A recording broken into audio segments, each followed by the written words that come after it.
Teams Championship.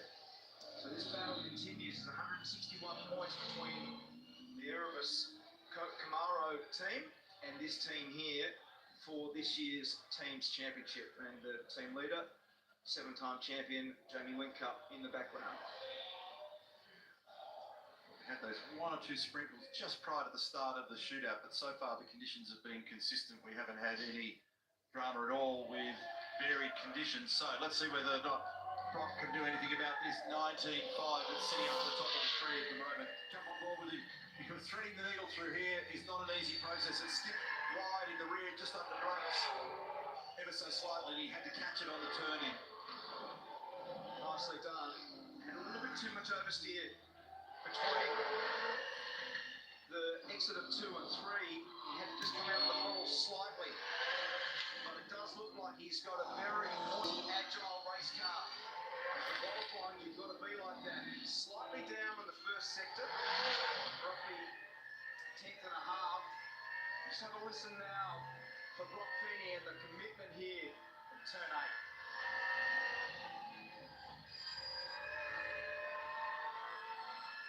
Pretty oversteery, isn't it? Yeah, but he got it through there nicely. He managed to carry a nice amount of throttle through the other side of the corner, trying to maximise every kilometre an hour. 19.5 is the target at the moment. 19.6 for Mostert, 19.6 for Randall. Oh, did he get it? He hit it quite hard, actually. Yeah, so 27.3 for him in Sector 1. 19.9 in the mid-sector was as good as anything that we've seen. He was only 8/100 slower, but was that costly on the exit of turn 11? We're about to get an understanding as the stopwatch tells the story. Position number 3.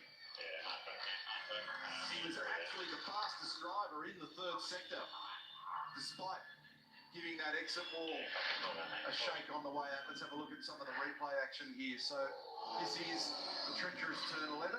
Out the other side, and yes, he did actually make the contact with it. He's listening in the background. Hey, Brock, it's Neil. What did you think of the lap? That was pretty touch and go also at 11. Yeah, I think it was looking okay till then. It was a pretty big hit, actually, but I was a little bit down at the start. But look, we gave it a crack. We got a fast race car, so we can fly from there. Well done. Have a good run this afternoon. Thanks, mate. How's the margins, Neil? 0.1 to Mostert, 0.13 to Feeney, 0.14 to Randall. David Reynolds on the podium yesterday. Another one of the many lasts this weekend. Last run for him, the Penrite and Grove Racing. It was a strong run yesterday. Alistair McBain has been his engineer for a very long period of time, and that relationship concludes at the end of the day as well. Down to turn 1 for Davey, up and over the curve, and too far over the through curb straight. Game over. What a frustration for a guy that's shown a ton of speed yesterday. And David not happy with himself in the background. And it's a millimetre game down there. And he's just bolted in too fast, too high, too wide. And got over the top of the curbing. He went with the policy of the rotor truck tyre and the green rear, which what that does is it makes the first turn in there as aggressive as it can be with tight front tyre temperature. There's a timing loop down here that measures this, and so if we were able to see the right-hand side of the car, it was across too far from effectively what is that boundary line. So all 4 wheels and tyres to the wrong side of the line, and the timing monitor beneath the car and the timing loop in the road has grabbed it right there, bang, straight over the top of the curve. And the challenge with all of that is a millimetre in either direction sometimes is all it takes, but out, unfortunately. So what a frustration. He's got a little bit busy afternoon now, David Reynolds. And it looked like he just slightly missed the initial apex at turn 1 now, didn't he? So that was the thing that ended up running him wide and then up and over the curb strike turn 2 curve. Last 3 weekends in a row, this fellow, Cam Waters, has been driving a sprint car. So getting sideways and grabbing powerful cars by the throat has not been a challenge for him at all. So yesterday, when that thing got sideways on occasion, he wasn't even phased. So Cam Waters got on with the job, won the race yesterday, and another big story this weekend. It's the last run, the last hurrah for Tim Edwards down there at Tickford before he takes over the general manager of motorsport role for Supercars. Delivered handsomely yesterday, Cam Waters. Beautiful drive. Still adjusting to the helmet colours for him this weekend. And he's going to present that helmet to Tim Edwards. 1 minute 19.39, runner-up in 2019, winning yesterday, pole sitter here, 2022 on the Saturday, and he's currently sitting in 6th position in the championship by virtue of that strong run yesterday. And he's coming home strong, isn't he, with a great performance on the streets of the Gold Coast and an awesome job yesterday. What can he do for us right now? His 14th straight top 10 shootout, and he's gone with 4 green tyres to commence this lap. Racing on the brakes, you can see those different surface profiles there and the bumps that you've got to try to negotiate at the end of Wakefield Street. Up and over the curve hard at turn 5, and then he'll fire it across the inside curve hard at 6, up and over the outside one, and there's nothing in it. Less than a tenth of a second between the fastest first sector, which was Chaz Mostert, and the number that Cam Waters has just shown. Mid-quarter pace down here at turn 8 is about 215 kilometres an hour. And that thing's on the ring, so he had to chase it through the corner. This is a squeeze lap. He's got it all going out there at the moment. He's only missing out by about 9 100ths in the mid-sector to Chaz Mostert, his mate. Into turn 11. Can he get through here without putting a signature on the wall? Had a little bit of oversteer in second gear out the other side. And this is going to be a lap that gets him right up at the top, somewhere near Kostecki and Mostert if he gets this final corner right. And he's nailed it. The car was strong yesterday. They've got a couple of tiny changes to that car overnight. Not much different to what they ran yesterday, and it brings him up into P number 2. Oh, this is out by 9 100ths of a second. How's the margins between 1, 2, 3, 4 and 5? And the great frustration for the drivers is the whole game of if, but, maybe. When you're trying to find a margin that is that tiny, 9 100ths of a second, but you could pick straight off the bat that this was 110% commitment through the centre chicane. Here we go, replay turn 8. Look at the load in the tyres. Look at the way he's chasing the steering of the car. The thing's on the slide. He's had to grab it twice through there to get it out the other side. Good job. Now this young man, 21 years of age, from New Zealand, absolutely lifted the bar. 1 minute 19 flat, near enough in quality. How's that for a performance? You don't want to put a third or second on a field of this quality, and that's what young Matt Payne was able to achieve in quality early on. Now he's got a huge opportunity to be able to turn that into something special in the way of an overall pole. Road front tyres, green rear tyres. Coming as a rookie year and be part of 7 shootouts out of the 10 shootouts this year. Tremendous effort so far. Nice job in the first sector again, almost exactly what Cam Waters did in the previous run. Slightly down on Mostert. His campaign's come alive since Tail and Ben. Last several race meetings, he's been very strong. Benefit from some testing at Winton just recently in northeastern Victoria, but where the compromise, but all seat time is valuable when you're in the early phase of your career. He brings rookie status as a main game player to the event here this weekend. 27.1 in the first sector is a fraction away from Chaz's target time. 19.9 in the second sector. He's 3 100ths slower. This is good enough to threaten for pole. He's right there. They'll all be staring at the micro sectors. Nobody is going to blink. They're watching very, very closely. And this is going to be so close for this young guy. Can he put something big together on the streets of Adelaide? Not quite for Matt Payne. 3 100ths of a second is bringing you up. Champion-elect at another pole position to give that a hammer smack at the end of the day, and it's now 10 of those for 2023. How's that? How are the margins, Neil? 0.03. If you have a look right through to Randall in 6th position, it's 0.14. Unreal. Unbelievable. Such high quality driving. Engineers tuning these cars to their absolute peak, and those drivers out there getting it there all. That was an outstanding display. Great job by Matt Payne. He's missed out by an almost immeasurable margin. If you were able to convert time into distance, we're talking about tiny little millimetres there is the difference between the two of them. We might even get our propeller heads on that job and see what that number looks like. Here is our shootout result. Our final shootout of 2023. And Brodie Kostecki fittingly ends up with an armour-all pole over Matt Payne. That's a beautiful drive. Cam Waters race winner yesterday. We'll start position 3, road 2, alongside his mate, Chaz Mostert, Rob Feeney, Thomas Randall, James Golding, Todd Hazelwood, Andre Heimgartner and David Reynolds Kersey when unfortunately hopped over the top of that curve. But that was an energised shootout. Fantastic run this afternoon by all of those runners that we saw. Boy, that sets up a very cool encounter for us this afternoon for our 78 laps, our 250 kilometres.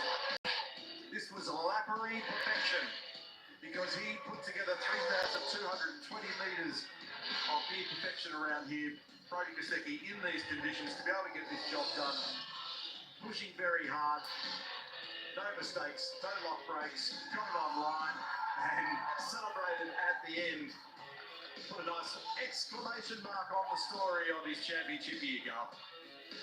His 10th Armour All Pole Award for the year, your 11th career Armour All Pole. Brody Kostecki, championship elect yesterday, pole sitter today. How about that? Yeah, it's all sort of back up again today. We had good qualifying speed yesterday, and to back it up today is just awesome. And congrats to Matty Payne on a front row again. We're having a bit of a joke prior to qualifying, and was trying to put the young fella under a bit of pressure, and he's done an awesome job. So congrats to them. But really looking forward to this afternoon, and hopefully we can finish off the season with a win.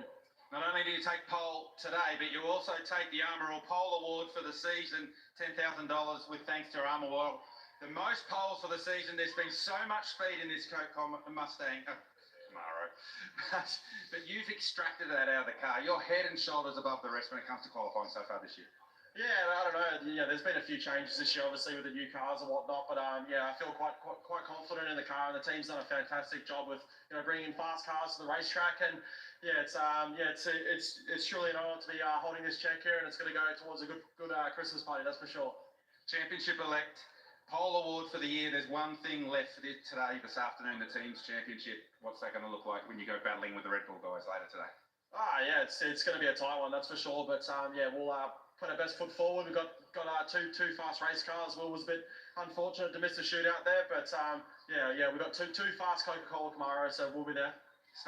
Starting this afternoon from the best possible position, Brody Kostecki. Congratulations. Thank you. Well, Dave Reynolds, the case of throwing everything at it today, and it just didn't work out, but you've got to do that sometimes. Yeah, mate, I gave everything I could. I think I was too overconfident at the start. I turned in the last corner and I thought my car was really good, so I attacked turn one really hard, going for pole, and got a little curb strike. But that's unfortunate. That's the sport we play and the rules we play in. But I think as a whole, Matty did a fantastic job to finish second. And as a team, we've been the only team to beat every car in the shootout in the last 6 times in a row. So no other team's done that. Tell us about your teammate, Matt Payne. We've seen a lot of him in the last few weeks. He just keeps pushing himself to the front. Yeah, mate, he's going really good. Obviously, our cars are going good. The team's performance is really good. And that sort of encourages young drivers to, try harder and do everything that they should be doing. So he's an exceptional talent and he's a fun character to be around. And I'm going to miss him because I'm not going to be here next year. No one has ever accused you of not having a go, right? And we're going to the last race of the season. You're in the top group of drivers. How do you attack this? Yeah, so I started in P10, so it's a bit different than the front row yesterday. But Waters won from 8th yesterday. There was a few cars that crashed out, but our car was that fast yesterday that we were sort of 20 seconds in front of third. So everything's still to play out. It's all possible. Strategy, fast cars. My car wasn't perfect yesterday, so there's a few things we could sort of tweak to make it better. But I'm really looking forward to it. It's going to be fun. Change for you. You'll head a couple of garages down the row and join Charlie Swirkop, Team 18. Do you start to think about that, or do you keep your head in the present moment? All right. I'm more focused on this team. I always sort of look how they're going. So I come in, look where I am, and look where they are. I'm like, oh yeah, they're going okay, or not going so good. So but I'm just trying to finish off, with Penrite Oil and Penrite Racing on a high, and then tackle next year. So. Yeah, it's going to be fun. Looking forward to it. It's a hard race, this. It's so intense. Like 78 laps around here. It's just intense. Your arms are sore. Your neck's sore. My feet went numb yesterday just from busy moving and dancing on the pedals so much. So, yeah, it's a very, very challenging race. We found your way to the podium yesterday. Let's do it again today, Dave. All the best. Thanks, Bretta. Thanks, mate. Jump down here at Tickford Racing with Cam Waters, who did a brilliant job yesterday to take out another race win for this year. Another top 10 shootout. In fact, that was your 14th consecutive top 10 shootout, which is not a bad stat. How are you feeling after that one? Are you happy? Oh, yeah, pretty happy. I knew we had half a chance, just didn't get through 8 or 9 well enough, really, and that's probably what cost me pole. But the car's speedy. I think we've probably got a better race car than qual car, and starting third's a lot better than starting 8th. Gee, it's tight at the top, though, isn't it? There's next to nothing between the top 5. Yeah, it's super tight out there, so one little mistake and you're out of it. So whoever does the cleanest lap, it can really be anyone. So my lap was okay, most of it, except for 2 corners, and that's what cost me. But yeah, happy to be starting to be close to the front today. Talk to us about what it's like coming into a racetrack on a Sunday after you've won on Saturday, particularly here at Adelaide. This is such a prestigious event. It's a prestigious race to win, and I know how badly you wanted that one yesterday. Yeah, to win here is absolutely amazing. Always wanted to win here, and it's super special to get it done yesterday. And to rock up today, it's always harder. You got aches and pains and sore necks, and it's all going on. You feel tired, and I just want to try and back it up today, and finish this year on a high and party tomorrow. We've been talking all weekend about Tim Edwards and the contribution that he's made to this organisation, the fact that he's leaving. He's been such a big supporter of you and a great mentor. I know, just give us a sense of what the emotion is like today. Now this is it, this is the final day. The good news being, of course, that he isn't lost to us. He'll be joining Supercars next year. Yeah, it's awesome to be able to win for Tim yesterday and Trudy, and so much emotion. And you can just see Tim, he's just enjoying this weekend, and it's great to see that. Usually he's got the grumpy face on. This weekend it's all been about the smiley face, so that's been a nice change. I'm sure we'll make his face a little bit grumpy next year when he's in the white shirt, so I'm looking forward to that.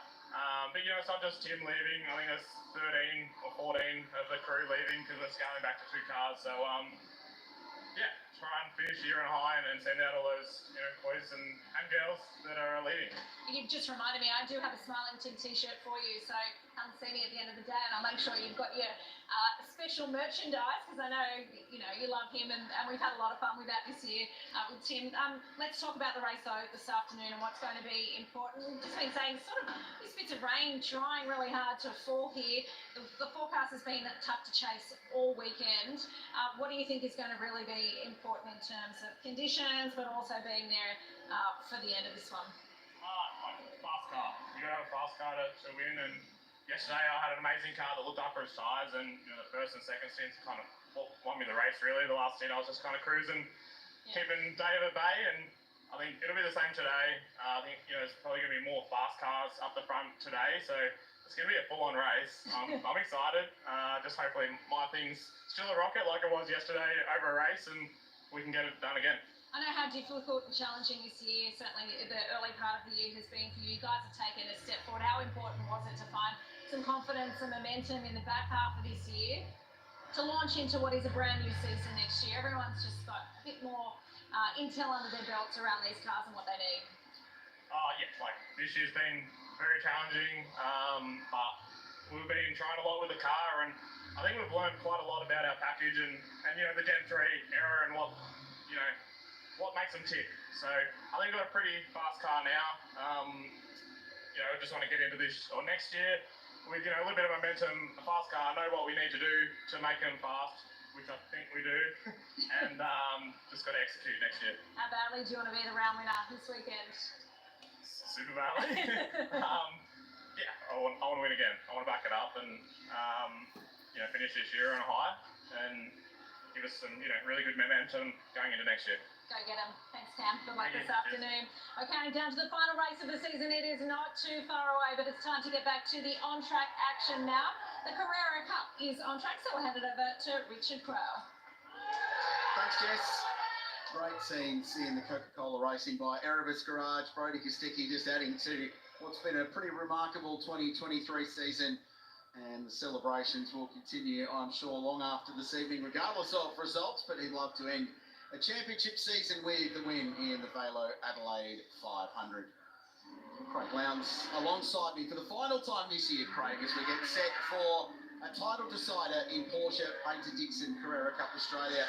And it seems crazy since we started at the Australian Grand Prix way back at round 1 of the championship. It comes down to a final race between 2 young guys from either sides of the Tasman, and whoever finishes in front in this race will win the title. It's a pretty remarkable showdown we've got in store. It will be, and good afternoon, Rich Crow. Good afternoon, everyone out there. I think it's, there's a bit of feeling up and down this grid, I should say, in the Porsche Painter Dixon Carrera Cup, and you're right. The main focus right now is Callum Hedge and Jackson Walls. I think there's no doubt that Jackson Walls has been fighting really hard this weekend. He hasn't had the speed. He didn't get the qualifying he really wanted to, and with progressive grids, he's been fighting his way to the front, and he's got there. He's right behind the person he needs to be, and as you mentioned, it's now come down to this final race. And within all of that, there's Dale Wood on pole, who's been electrifying this weekend. Qualified second, jumped to an early lead in race 1, won that. Jumped to an early lead in race 2 with a really good first lap and won that one. And in the mix of all of that is the spoiler Max Vidot, who actually did quite a bit of damage to Jackson Wall's championship lead yesterday by passing him and getting to third place. And the way the points are allocated in Carrera Cup, that cost Jackson Walls 4 championship points and basically meant there was no longer a car buffer between the two of them in a race finishing scenario in this race. As we jump on board with the objective racing, number 11, run by McElroy Racing, the 20-year-old from Sydney, looking to claim his first championship. This is Callum Hedge, 20 years of age, from Auckland. So across the Tasman, representing Team Porsche New Zealand, and Earl Bamber Motorsport with Earl here this weekend, the two-time winner of the 24 Hours of Le Mans. Other in-cars this weekend include Tim Miles in what for, at least for now, will be his final Carrera Cup race, and Bailey Hall, who's picked up the Tag Heuer sponsorship this weekend after a win on the Gold Coast last time out, and he currently holds the lap record after a great drive through the field on Friday. So there's all to play for, Lounsey, and whoever finishes in front will win the title in 10 laps time. Here's how they start. Wood and Hedge on the front row, Vidot and Walls. So the title contenders line astern on the run into the centre chicane. Alex Davison and Ryder Quinn, who's having a career weekend, he's in 6th. Fabian Coulthard and Dylan O'Keefe next. Angelo Mazuris and Bailey Hall rounding out the top 10. There's a championship to seal in the SP Tools Pro Am class as well. And Adrian Flack leads the way here. The scenario is much easier for Adrian. He just needs to get to the end of this one, and he will win the championship. A DNF and a D Cook win will mix things up, but Adrian in the Agas National number 20 just needs to win the race. So that's it. Where does it sit for you? Bit of feeling going into this race, and it was actually it was more the Pro-Am area where there was a bit of feeling between Dean Cook and Sam Shahid, so it's interesting to see how that unfolds. The other thing to watch is the battle for third, and Dale Wood, if he continues on his way, will get to third in the championship in the final round of the year. And that's actually big, because the top 3 in the championship, very nice, quite pricey, Tag Heuer watch for their effort. So Dale Wood really wants one of those tonight at the Carrera Cup Gala. Come on, who's your money on? Well, I think Dale Wood. I think that there's no doubt that he's had 2 strong races with the Enduro race a couple of days ago, and then yesterday with the shorter sprint race, which is exactly the same length as today. So I think Dale I've got my money on Dale. What about you? Oh, for the round, yes. I was asking the championship as well. Oh, for the championship? Look, it's going to be interesting. I think Callum Hedge has definitely got some good speed, and he's going to be quite aggressive at the beginning of this race. And this man right there, Jackson Wall's got a lot to do. Jackson Walls must finish in front of Callum Hedge to great lap. It's been 20 races, 8 rounds, 7 winners. It all comes down to 2 points and a Sunday shootout in Adelaide. Great start, Jackson Walls from the second row of the grid. He's going to go side by side with Callum Hedge. He must pass the 17 car. He's going to end up jumping over the chicane. Hedge as well. Bottas 9. He's gone into the fence. Davison and Quinn as well. That's it. All over. As long as Callum Hedge can get his car to the finish, he will win the championship. Christian Pancioni, you can see there driving up Wakefield Road. It looked like when Jackson Walls actually landed off that first chicane. Flags, safety car boards and flags, safety car scramble. And it looked like a tyre actually popped off the rim of the left-hand rear, which obviously then has rotated him into the fence. So if he can get that Porsche 992 back. Man sitting down there in the Grove Racing garage is Ben Jenkins, who's the team manager at Earl Bamber Motorsport. This is Bailey Hall, who was right in the thick of that. So Wood clear of all of it. 3 perfect starts for Woody this weekend. There's Warren Luff, driver coach at McElroy Racing. He is on the radio to Jackson Walls, who finds himself stranded at turn 3 on the run up Wakefield Street, and his teammate Ryder Quinn in there as well. Ryder's had a sensational weekend up to that point, a career best in Carrera Cup.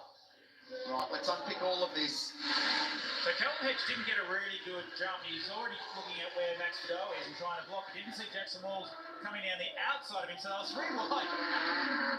You see how much air they've got going into that. And Callum Hedge, you see him bouncing off the outside. A little bit of touch there with Max Fido. Oh, actually, Callum Hedge hits the second one. Now look at Jackson Walls. Yeah, he's right. Left rear tyre had actually popped off the rim, and which caused him to spin. Alex Davidson got caught up. Ryder Quinn, Christian Paccioni, they all got caught up in that one corner melee of, see the cars. There's actually a bit of contact between Alex Davison and Ryder Quinn when all that was unfolding. Yeah, they all checked up and Ryder got into, I think Alex got into Ryder. But the two title contenders, not a shred of contact between them. They're both with similar starting pass through the centre chicane. Awesome start for Walls, and well, he had to get in front of Callum Hedge to win the title. He tried, he went the long way round. There was a little bump between Fido and Hedge. How was the landing from Callum's car in that second leap over that exit curve? Yes. Cup cars are reasonably durable with stuff like that, but interested to see if that car is okay. This is it from the championship leader at this point. You see, Jackson Walls, as you mentioned, had to get to the lead. And that second bounce there with the tyre. How's the noise? And that is championship over for Jackson Walls. Callum Hedge now just needs to finish this race and he will be Carrera Cup champion. That's how you go. No rush, just love.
Racing Porsche, Painter Nixon, Carrera Cup Australia.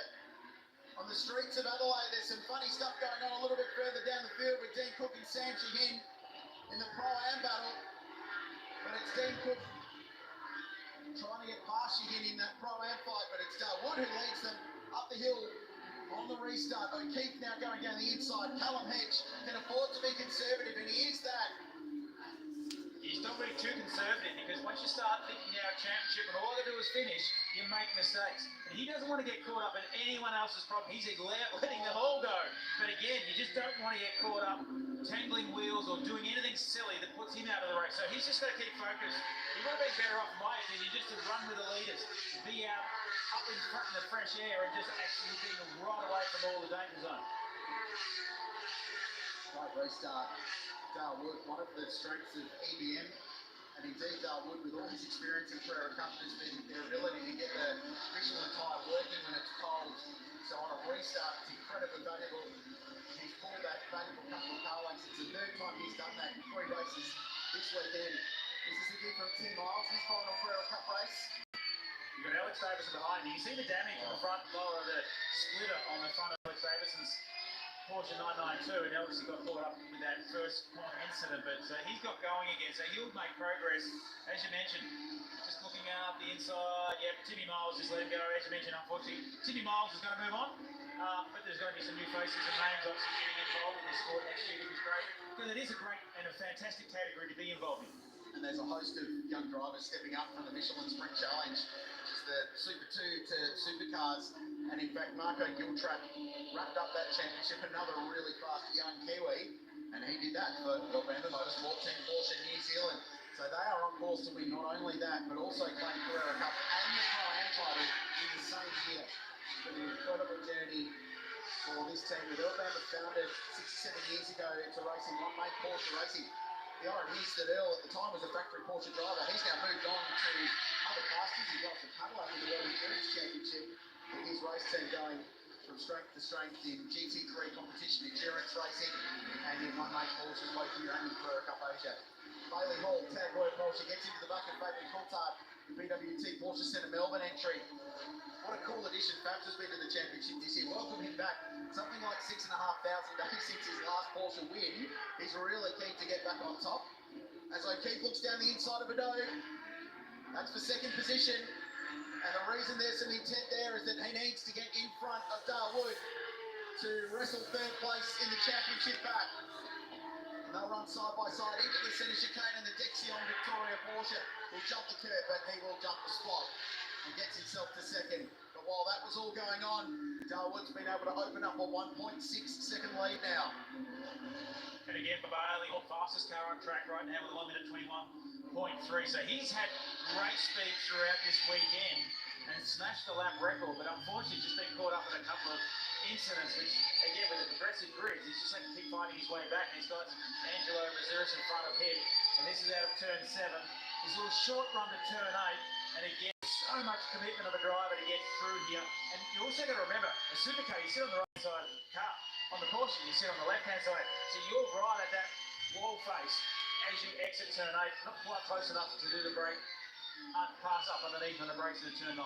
This has been a really good drive from Ange Mazuris, former Australian Formula Ford champion. For a time was doing double duty in the Dunlop Series and in Carrera Cup. Focused on the Porsches here. He's been a rare ray of sunshine for the Bob Jane T-Mart's Sonic Motor Racing squad this weekend. Unfortunately, Rodney Jane not here this weekend, stuck with some business commitments in Melbourne as Bailey goes down the inside. So Hall's going to get that spot away for Ange. Fourth place would have represented equal career best in his Carrera Cup career. But it's been tough for Sonic. Unfortunately, Simon Fallon had a quite hefty accident at turn 8 in the very first practice session of the weekend, way back on Thursday, and damaged that car beyond repair for the weekend. So he's spectating. I think he's found himself a corporate fleet somewhere, has Simon. So he'll be enjoying himself. But Angelo having another great weekend in the last of the Bob Jane cars. This is that pass from Bailey Hall. Nicely done. You've got to be very committed down to that last corner because you do brake on a bit of an arc. Very easy to lock up inside wheel and you keep going straight down onto that grass verge. Ange is not over with it yet, though. He's having a little bit of a look out of turn 7. So in this as well, Craig, and Coach got turned around early in the Enduro race on Friday night. He's pretty turned about it as well because he thought he had a car that could challenge for podium finishes. Look at that. You can see there just that aero wash, just Anthony Mazuris just can't quite follow Bailey Hall through the high-speed part of turn 8 to be able to attack into turn 9. And you see that was very evident. You see there very clearly that just that aero wash just wasn't confident enough from Anthony Mazuris to get through that turn 8. Now again, Callum Hedge, he's sitting 7th. He's deliberately almost, he has gone backwards just to get into clean air. He's running on his own. He's running the similar pace of the leaders now. But he was a second off the pace at the beginning of the restart. And again, all he has to do right now is finish this race. Complete the race, you become the champion. There's an amazing synergy with what's going on here for Callum Hedge, because one of the key figures in Alabama Motorsport from an engineering standpoint is a gentleman by the name of Bruce Jenkins. And Bruce raced as an engineer and team manager in open wheel racing in Europe, and especially in Formula One. And in 1986, he was here in Adelaide working for McLaren when they stole the Formula One World Championship when Nigel Mansell's tyre exploded and won the title. Bruce Jenkins was here. He told me that was the day he fell in love with Australia and knew that at some point he'd move out here. His son Ben is leading Alabama Motorsport. Bruce is engineering the cars and has been working with Callum Hedge and the team there. Remarkable that almost 40 years later, he's in a similar position with the team that he's working on, coming from behind to win a championship on the streets of Adelaide. Sampson in there.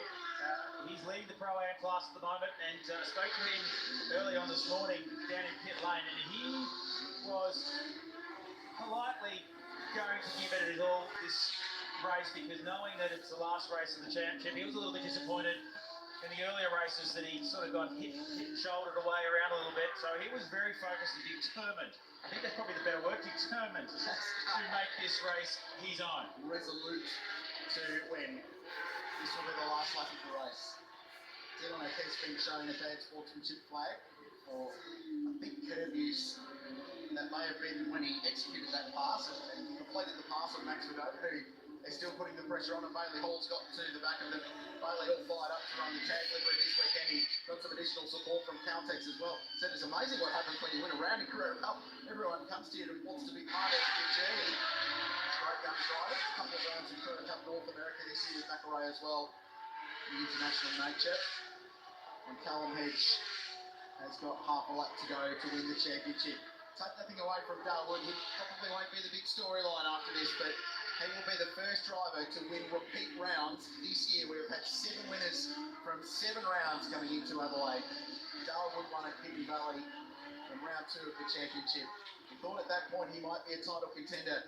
The consistency wasn't there, but he will jump Dylan O'Keefe as well and get himself to 3rd in the championship. The final corner of an unbelievable Carrera Cup season. Darwood, the first repeat winner of 2023, and a little further back, a 20-year-old from Auckland, 20 years after Jim Richards won in Carrera Cup, another great Kiwi takes the championship. Well done, Callum Hedge, the Porsche Painter Dixon Carrera Cup Australia champion for Team Porsche New Zealand and Alabama Motorsport. And a little bit further down the field, Adrian Flack is about to cross the line and give this team a double championship. There he goes. Adrian wins in SP Tools Pro-Am. Unbelievable. Great Callum Hedge. And for Alabama, there is Alabama right there. How good is that? He's put the belief back into the sport by running this team. And as you mentioned, got great support within the team. But too, very passionate Kiwi, obviously being himself a Kiwi, promoting the young guys through the sport. And for Callum Hedge, what a way.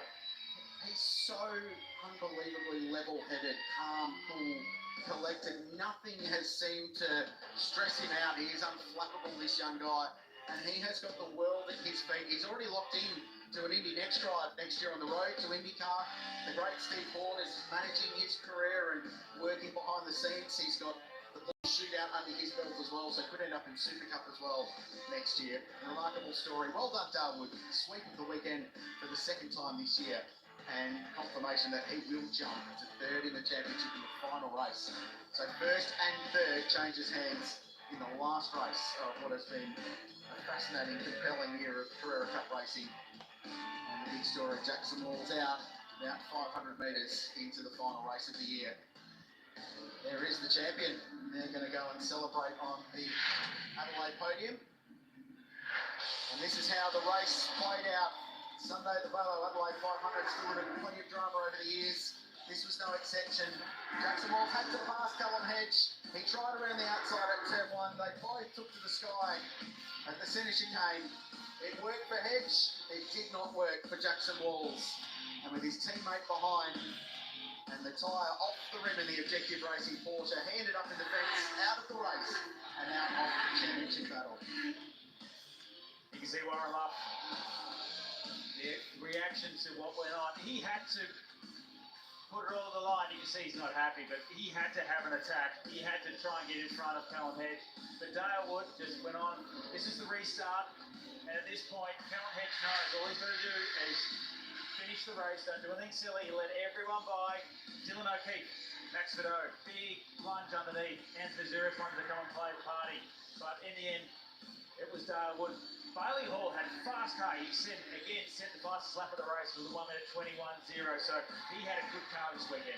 Dale Wood, the winner in Adelaide, 3 from 3. The first repeat round winner of the 2023 Painter Dixon Carrera Cup Australia season. He wins the Equity 1 Pro Class as well.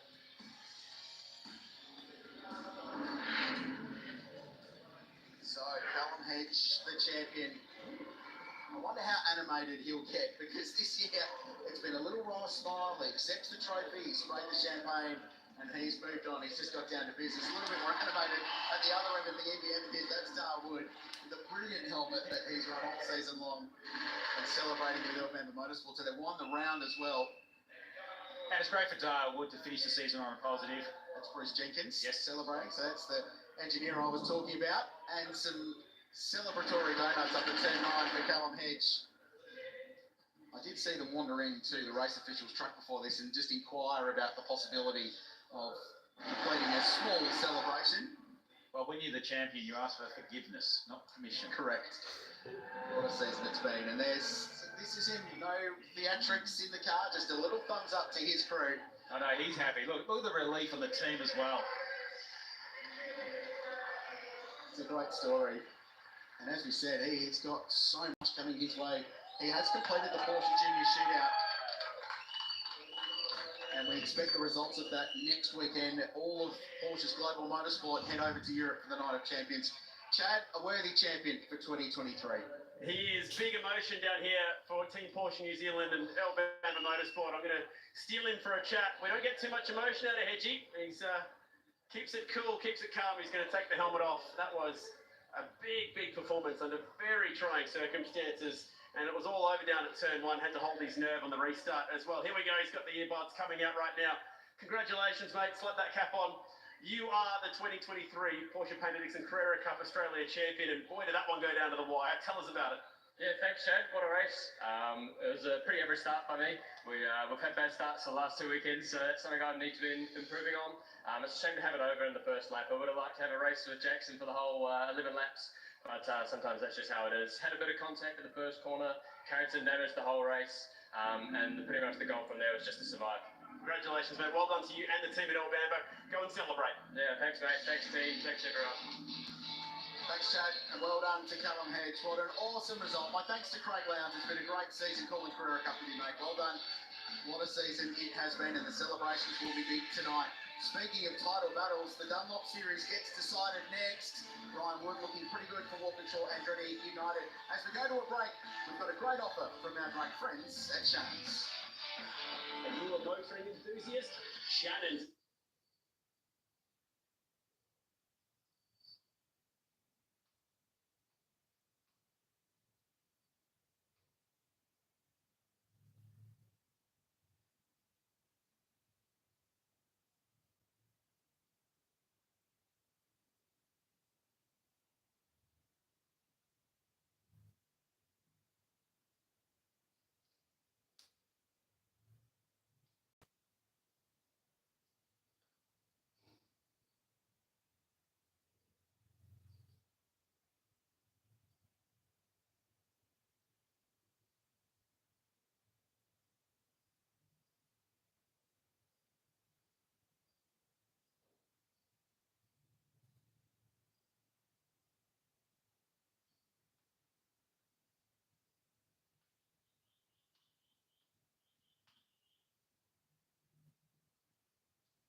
Ray Shannon's time machine, we go back to the return of the Adelaide 500 last year and the memorable victory on Saturday for the Lockshore Andretti United Chaz Mossad, the original factory-back Holden race team.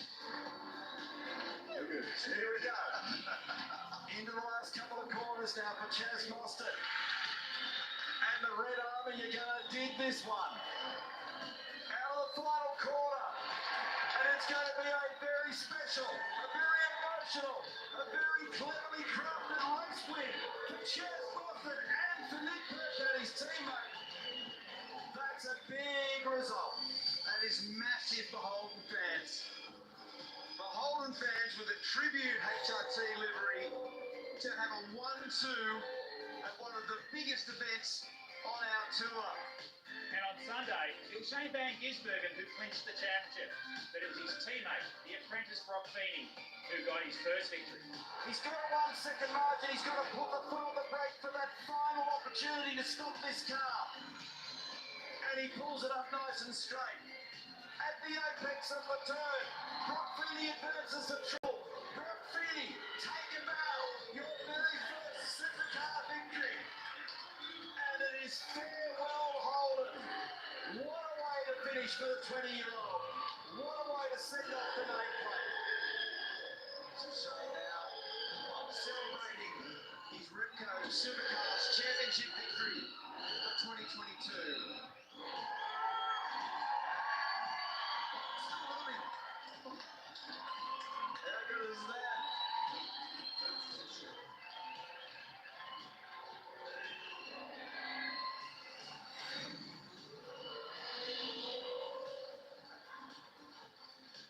So then, we'll continue pushing along the championship theme. I've grabbed Todd Hazelwood out of the bunker from Red Arc because he knows exactly what it's like for the young drivers in the Dunlop Series going into this scenario right now. It's down to 2. I'm getting some flashbacks to Newcastle when it was you and Paul Dumbrell, but today it's Kai Allen and Zach Best. How do you reckon they're feeling? I reckon they'd have nerves of steel at the moment. They would be feeling more pressure than what they've ever felt before in their whole racing career.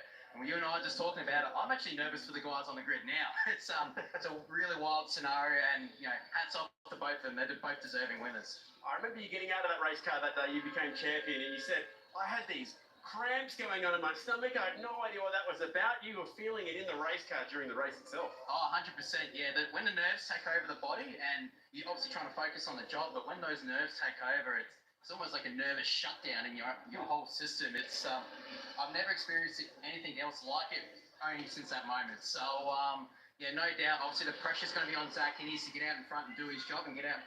Essentially the pressure's on him to do his job. But Kai also, now that he's gone from being, I guess, having the monkey off the back where he needs to push and be aggressive to now actually be on the other side of the fence now where he's the leader. I was in that scenario too where I had nothing to lose. I put everything into it. And the next day I was actually championship leader, and it's a whole new meaning of pressure. So it's going to be a fascinating race. Cannot wait for this one. We've got them both starting within just about arm's reach of each other in the front and second row. The scenario here for Kai Allen just needs to finish in the top 4 and he'll be champion. So do you do that? Do you aim to finish 4th, or do you try and win the thing?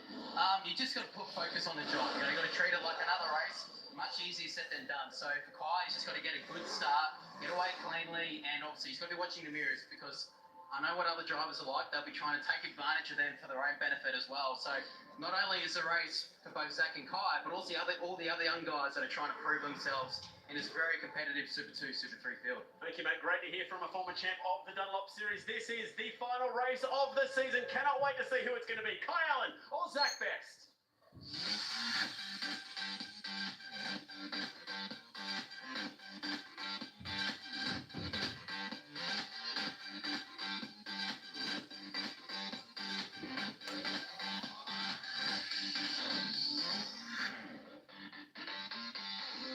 Great to hear from Todd Hazelwood down there on the grid with Chad Naylor ahead of the final Dunlop Series race of 2023 as they head off on their warm-up lap. Who will it be? Kai Allen versus Zach Best. Best starting from the outside of the front row. Allen directly behind him out of 4th. We have 2 Walkinshaw Andretti United Commodores in Ryan Wood and Zach Bates starting out at 1st and 3rd. All to play for in this one, Rihanna. How good is this, GT? We came into this weekend, it was in favour of Zach Best by 30 points. It's been a 63-point swing now to Kai Allen. He leads the championship by 33 points. I spoke to both of the team's representatives. Zach Best, they said, yep, he owned it yesterday. He stuffed up. He needs to just get his head in the game, and at the end of the day, he needs to enjoy it. He was too nervous yesterday. Enjoy the situation. Kai Allen, he's been in this situation before. He's got a very level head on him, and he's from a family of elite athletes. He spoke to his dad at length last night about this situation. He's been here before. He knows what to do. Allen family, a bunch of serial overachievers. Kai's sisters play in the Australian Netball League. Kai, obviously, an elite young performer in Australian Supercars. And Zach Best was right, he did make a mistake, he did look flustered, he even sounded flustered on the grid when he spoke to Rihanna ahead of yesterday's race. So the best thing he can do right now is shake all that off, get to the front of this one, and do everything he can to win it, and whatever Kai Allen gets up to is totally up to Kai Allen himself. And they're just so perfectly poised at the front of the grid. Ryan Wood, yesterday's race winner, he had some more poles, race wins, and just about round wins than anyone else. He's locked himself away potentially for third in the points, but that's not over yet. Zach Best on the front row, Kai Allen right behind him. And if you saw yesterday's race, every single name on that screen was in some level of combat throughout the course of the race. Joe Stewart, big day for him yesterday, Nimitz Racing crowned as the Super 3 champion. Rylan Gray has done a really nice job this weekend in his first ever Tickford performance. And we could almost expect him to be in Super 2 next year with a 3-car Tickford team. So here we go. We know who our Supercars and Super 3 champions are going to be for this year, but there's one big question remaining. Who will be crowned 2023 Dunlop Super 2 champion? So the fight to be the king of the kids has come down to the final 2 drivers. That advantage sits with 18-year-old Kai Allen as they roll up towards the grid. Aiming to become the youngest ever Super 2 champion, he turned a 30-point disadvantage into his 33-point lead. Smallest errors cost that guy so much yesterday. Will he be second best for the 3rd straight season? Tension palpable. Could it all come down to the start? Could it be all over on the first lap? Or will this go all the way through the 40-minute marker? He's got the orange numbers on that car for the first ever time in Super 2. He dropped it here last year, but he was so close. This time, one final time for the Dunlop Series. All roads have led us to this point in Adelaide. And Zach Best has finally got going. He's got a beautiful start. And in the background, Kai Allen has done the exact opposite. He's on a fire for his teammates down here. Through the centre chicane, Best sends it wide through the gravel. And he's leading. He's right where he wants to be. Look further back for the 26. He's hanging in there. Inside 4 as they go flying around him. Gee, there was someone going real big down there at turn 4 and they're going to stop. That's Cooper Murray. He's got the inside of Aaron Seaton. As it stands, Allen has it. But we are only just in the sector line of lap 1. 34 minutes left in this one, Chad, so plenty for it to play out over the course of this final remaining Dunlop Series race. But Zach Best absolutely nailed the start. He got the worst possible start in yesterday's race, and he has done everything he needed to do right there, get himself to the lead of this one. Ryan Wood went with him, but Best just broke right around the outside. He launched it over the turn 2 chicane. There's some risk involved with that, but it was a risk worth taking. That's the field now. Diving down to the heaven. There's John Stewart, our Super 3 championship winner from yesterday up the inside of Mason Kelly. Aaron Cameron out wide. Don't tell me there's nothing to play for in this one at the back of the field either. And Ryan Wood, who's just here to win some races. And he goes down the inside. At the last corner of the opening lap. And he stands Best up in the middle of the corner. This brings his teammate into it, Zach Bates, and Kai Allen right there with him. Really aggressive move from Ryan Wood because he knows full well that Zach Best has to think about a championship. So Wood, who isn't in the championship hunt anymore, can just send it and go for the race win, be hyper aggressive. Best does have to think about this. He has to win the race. So he needs to finish the race first and foremost and then try and be at the front to give himself any sort of chance to win this one. As it stands right now, Kai Allen is in that live championship league. In the current scenario, that will change, no doubt, in the next 32 minutes. Keep you updated as to who's in the box seat.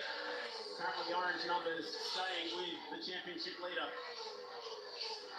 field of cars works their way back onto turn 7. Let's just take a moment to admire how good that start was under serious pressure. That's got a good launch. In the middle phase, it burst into wheel spin. Then right here, he's decided, I'm going to send it around the outside and get the job done and launch it over the curb at 2. So here, this will be the shot of Best, just over the curb 2, and then this next one is a pretty aggressive one. Can go sideways for you pretty quickly there if you hit the curb at the wrong angle as you go through that gravel, but thankfully for Zach Best, it worked out okay. Kai Allen, not a great launch, found himself back in 4th. There's Ryan Gray in the background, and Jet Johnson also taking the Zach Best line off the chicane. Just a little bit of wheel spin in the middle phase of first gear, and then right here he's decided, right, I am going. Ryan Woods did the right thing and pulled the nose out of the way as Zach Best turned down to turn 1. And then this move from Wood, just absolutely centred, didn't trouble the apex at all other than belting it over the curb, ran Best wide. Zach Bates got interested as well, but wasn't able to get around Zach Best. There's a bit going on the back there. Jet Johnson and Callum Walker. We didn't see that happen as we were focused on the front of the field. So here's another one. Wood just sends it down the inside, up over the curb. Runs Best out of room on the outside. Zach Bates trying to get a run at it.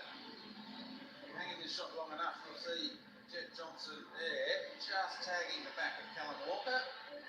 Steps in wide and collects the tyre bundle on the outside of the final corner. Further back. Wait for it, wait for it. And there we go. Mason Kelly and Jet Johnson doing a nice job to just miss out on causing any more dramas down there. So the 3 drivers having at it. Ryan Wood's gone. He is gone up the road. That gap, 1.5 seconds. So Ryan Wood needing to do everything he wants to do to win this final race. Half an hour to go in the final race. Kai Allen in the box seat here in Adelaide.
we are 27 minutes away from finding out who will be champion.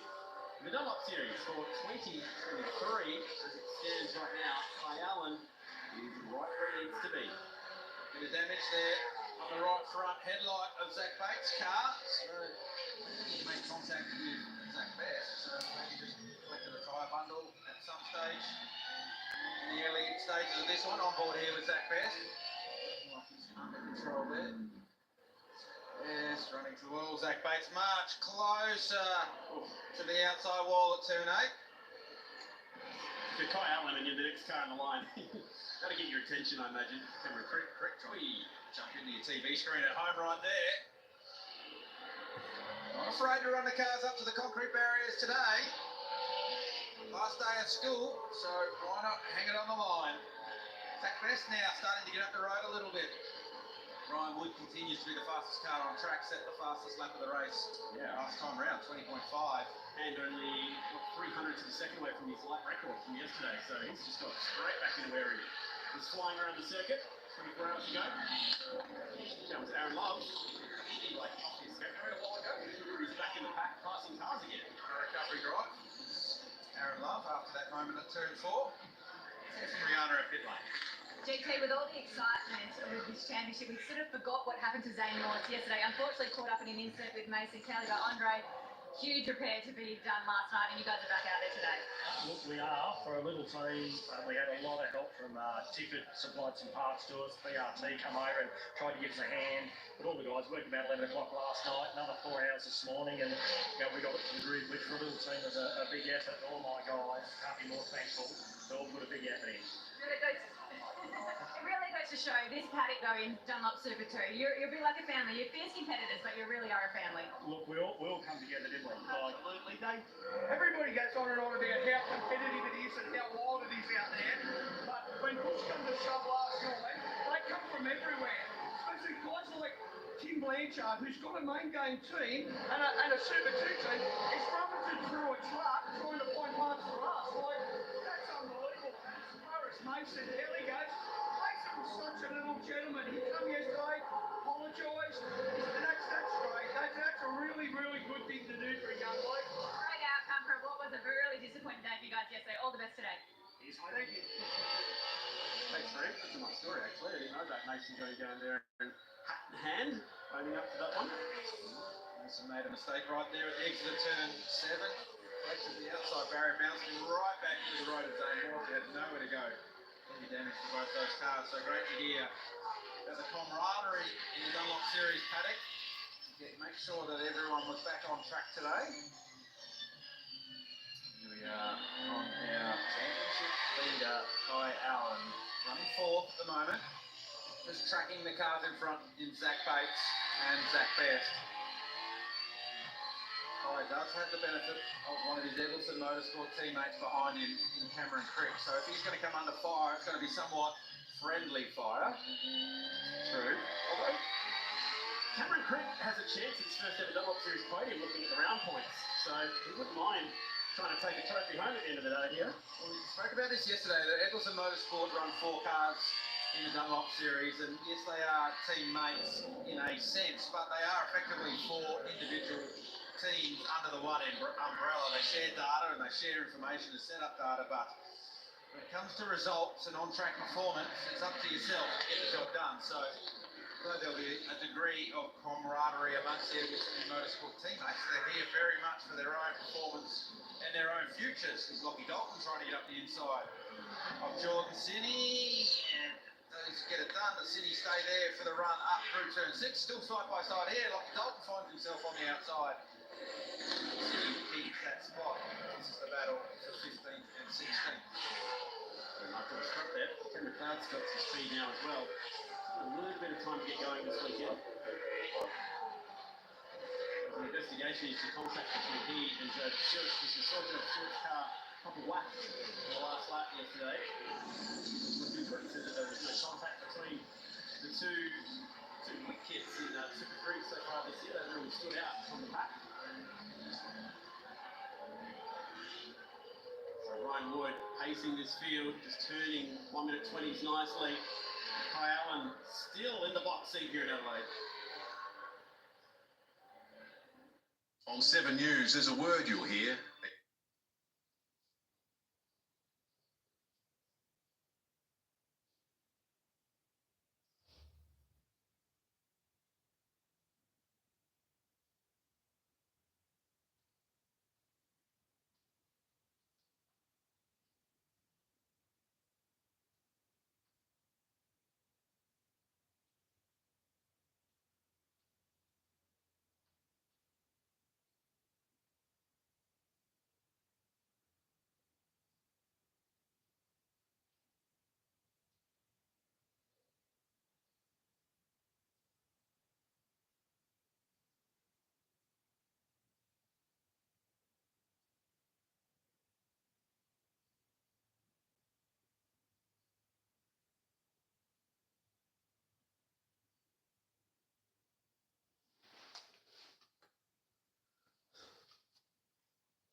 How about this action in the Dunlop Series? Cameron Creek and Cooper Murray chasing each other through. They've just started to drop Jay Hansen off the back of this pack. Image Racing have picked up the Super 3 crown. Pretty big day for them because they're tightly connected as well with Brady Kostecki. So to see two of their boys pick up some pretty big honours on the championship Saturday. That's what we need in a championship point scenario right now. Ireland is there. Ryan Wood. That's exactly one DNF's worth away from the championship, isn't it? Yeah, that's right. So, few DNFs for Ryan Wood throughout this year's championship. So, just a couple of those weren't to be the scenario, then Wood would have found himself right in the game here. With the speed he's had here at Adelaide this weekend has been spectacular. On board here is Kai Allen. Just stick with this one for a little. Oh, Nash Morris wide down at turn 12 as well. So that's been a bit of a hot spot in this one. First it was Jet Johnson, then Nash Morris. So, where did this one start? Starting with Jordan City in the Car City entry, getting it done down at turn 9. Morris White's back at the exit. These two are having a pretty good race for a few corners until... Oh, they didn't actually touch. So great racing, really tricky to go too wide. Off 9 through 11, 10, 11 and then into 12. Nash, out of the grubber line, if you like, out in the grey. Starting to skid wide towards the tyre bundle, didn't make contact. Such good fire turn, isn't it? Every time we go on board through there, you just be quiet and listen to how each driver attacks it. Very calm at the moment, Kai Allen behind the wheel. Hitting the walls enough respect, not running the car too far up against the concrete barriers. No need to take big risks as it stands right now. He's joined some names today, isn't he? Names like Scott McLaughlin, Cam Waters, Thomas Randall, Brock Feeney, Mike Winterbottom. They've all won this championship. It is the pathway to Supercars. Win here, you've got what it takes to join the big kids in the Repco Supercars Championship to go up to the top division. Mate, I can't hear you, okay?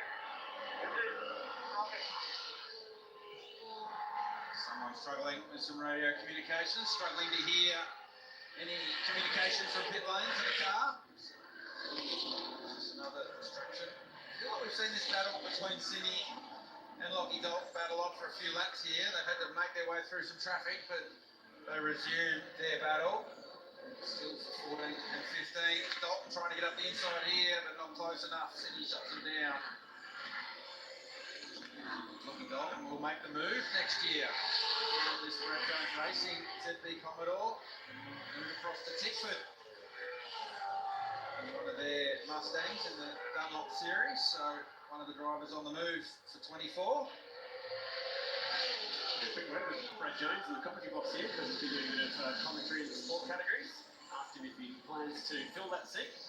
They've got plenty of young kids coming through the Tom Williamson Academy, which they're aligned with. They will certainly be looking to either have a car or two in Super 3 or Super 2. Who that is, we'll have to wait and see. Plenty to play out before we get back to bash next year, getting around the Dunlop series. It'll be a reasonably similar looking calendar next year to what we saw this year, with one notable change, a different opening track to the season. Bates hasn't given up on this one. Battle for second between the two Zacks.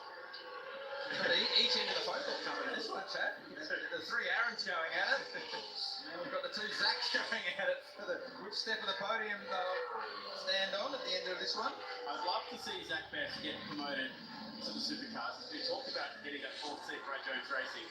One, because he's got the ability, and two, because it'll clean up our little Zach Best, Zach Bates scenario that we've had going on this year, which has been an absolute nightmare. And here they are on track on top of each other just to make it a little bit harder for us. Oh, Aaron Love on Aaron Cameron. So, he's passed every Aaron in the field at the moment. Aaron Love. He's up to his aim now. He's after Zane Morse the next for Aaron Love to turn his attention to. Couldn't quite get it going in qualifying this week. Very similar move to the one he pulled earlier in the race where he committed through turn 8, had that momentum down at turn 9. Got that move done. Nice move. Saw Raymond Lau hanging out in that garage earlier today, who's formerly Tom Randall's engineer at Tickford, and he was walking around with a cool drive shirt on, so might tell you a little bit of what might be happening next year. So it's fair to say that he'll be engineering one of the new cool drive cars 2024. We moved to 2 main game entries for Blanchard Racing as part of their 5-year plan. Just trucking along. Difficult year for Aaron Love, but as shown, particularly at Bathurst this year, that he's got plenty of speed. Here comes Cooper Murray on the attack, and yes, they built his supplier's car. Couldn't quite get to the inside with his teammate down there. Eggleston guys sitting 4th, 5th, and 6th. This could not be a better scenario for Kyle Allen right now. The only way he can lose this championship right now as it sits is if he has to be passed by 2 cars, and in his mirrors, it's his teammates who are those 2 cars. They're having their own fight anyway. That was a nice move. Nice move. Cooper Murray had a dive down at turn 9 earlier that lap, wasn't able to get it done there, so he finally got the job done at the final corner. Now, Cameron Crick has spent the entirety of this one happy to sit behind Kai Allen and just basically hang out in his rear mirrors. Judging by the body language of Cooper Murray's car, I don't feel like that's going to be the same. Okay. So, we'll see if Cooper Murray's able to get to the rear bumper of Kai Allen. What takes place, as you said, Chad. They're both teammates, but both fighting for their own potential Supercars future. Nash Morris coming to the lane. trundling in for a weekend to start with so much promise for young Nash. It's not played out the way he would have liked. Thanks to the language issues for their car. So unfortunate for Nash Morris. Yeah, it's been a difficult year for Nash. We'll see what the future holds for him. 12 minutes to go here in Adelaide.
So we're starting to see here in Adelaide, just one or two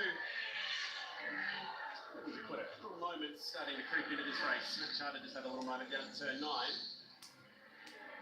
As it stands at the front of this field, Ryan Wood, the leader, Zach Best, Zach Bates, second and third, Kyle Allen hanging on to 4th position. We can afford to lose 4th position and still be crowned the champion. Craig. Yeah, guys, just update on Nash Morris. He's not going to go out. Unfortunately, that sounds like a transaxle. I spoke to Paul Morris and said, yeah, it just sounds like a transaxle. It sounds like a big bucket of bolts in there. So poor old Nash has finished off the 2023 season in pit lane. Look at that. So the team rocking the wheels backwards and forwards and they jacked it up on the rear of Nash Morris's Commodore. It's usually a bit of giveaway that there's something ajar with the transaxle. Talking about a jar, that is not the line that you want or the entry from that charter. So contact with Jordan Boys, their Image Racing Commodore, down in the braking zone at turn 9. Battle of Albury between those two fellas. Gee, that looks like it's on ice. And some arguing over who was at fault at that one. Boys trying to get up the inside, Charter trying to defend the position. Someone that doesn't need to defend their position right now is Ryan Wood. He's up the road by 3.7 seconds over Zach Best, who currently runs in second, but that is not enough to steal the championship back from Kai Allen, who continues to run in form with some space now in front and behind. So sitting in a very safe spot is our championship leader in Kai Allen.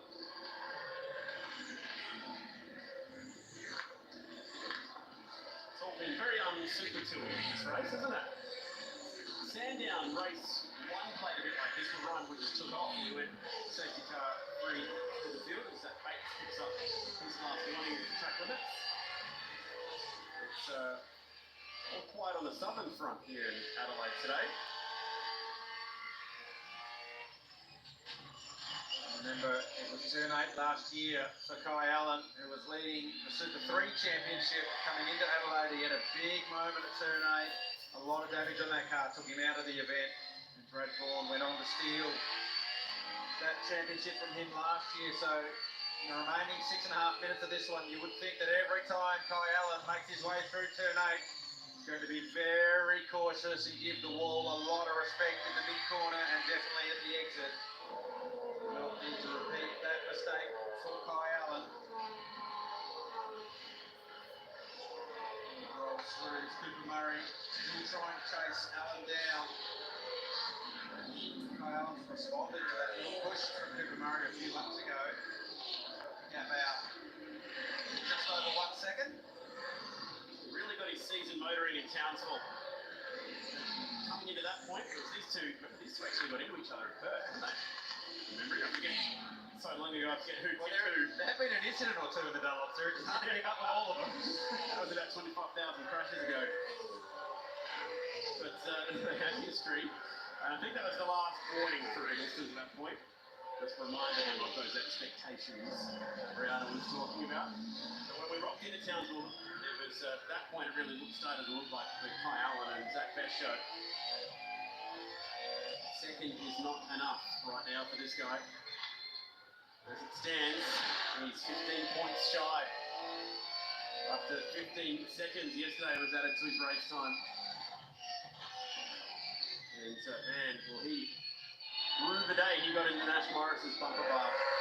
It's good to hear that he put his hand up overnight and admitted that he'd made a mistake. The pressure and the moment had got to him. And that takes a lot to do that publicly. So full credit to Zach Best doing that overnight. And that would have eased a lot of pressure and anxiety from within for him to be able to go out and run today. He had a job to do today. It was still possible, and it still is possible with 4.5 minutes left in this one to try and steal the championship lead back from Kai Allen. But he will need some outside assistance. He will need something to happen. Zach Best needs to win this one. Kai Allen needs to finish 5th or worse. Zach Best to steal the championship lead back.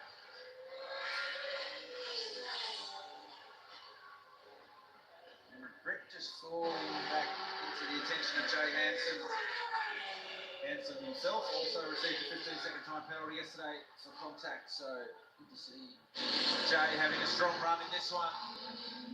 Actually, these two together yesterday, having a moment down at turn 9, so they resume hostilities. Murray's closer, you know. Oh, Murray's back. He's back now. Just about half a second. Well, he took 3/10 out of him on this lap to the middle sector. Cooper Murray.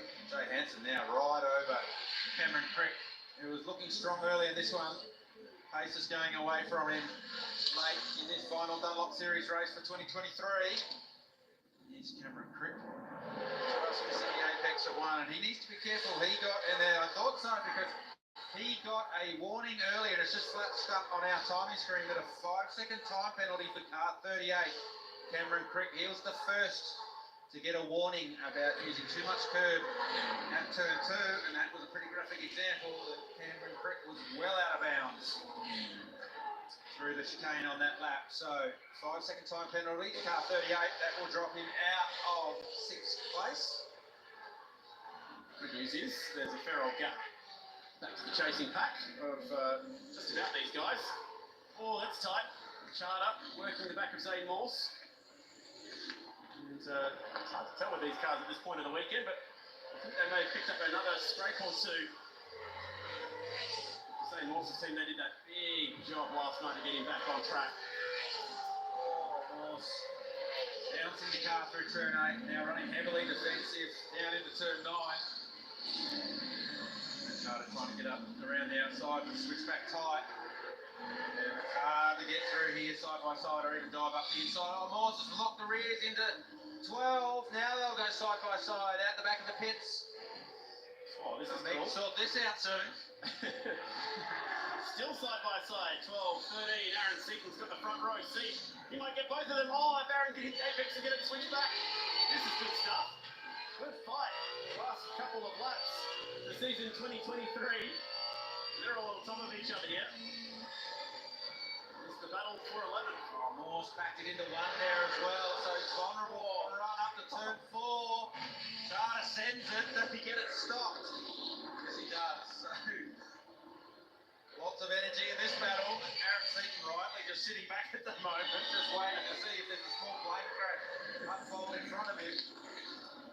There's no real championship bearing inside the top 5, but City's come flying into this pack now as well.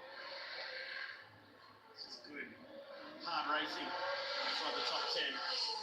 Carter's got his man, although completely put it to bed yet. Seymour's right in there. This is interesting. Yeah. So that's wise from Kai. He knows he could afford to lose 1 more spot, but that is it. If he loses 1 more spot, that could be disastrous. He's playing with fire there at the moment. 40 seconds left to go in this one. This is how it went down, out of turn 8, breaking down into turn 9. Kai Allen just stayed up high. Had no interest in a braking duel there with Cooper Murray, did Kai Allen. Well, they're still at it, these two. Whereas this, those are the replay from the earlier part of that lap. Oh, okay. Highly likely that they are still at it. We're just seeing a replay of the first It started. That was a prequel, if you're wondering. Yeah, got it. A little bit tangled up. So that was the damage that we saw on Allen, and then more damage on Charter's car.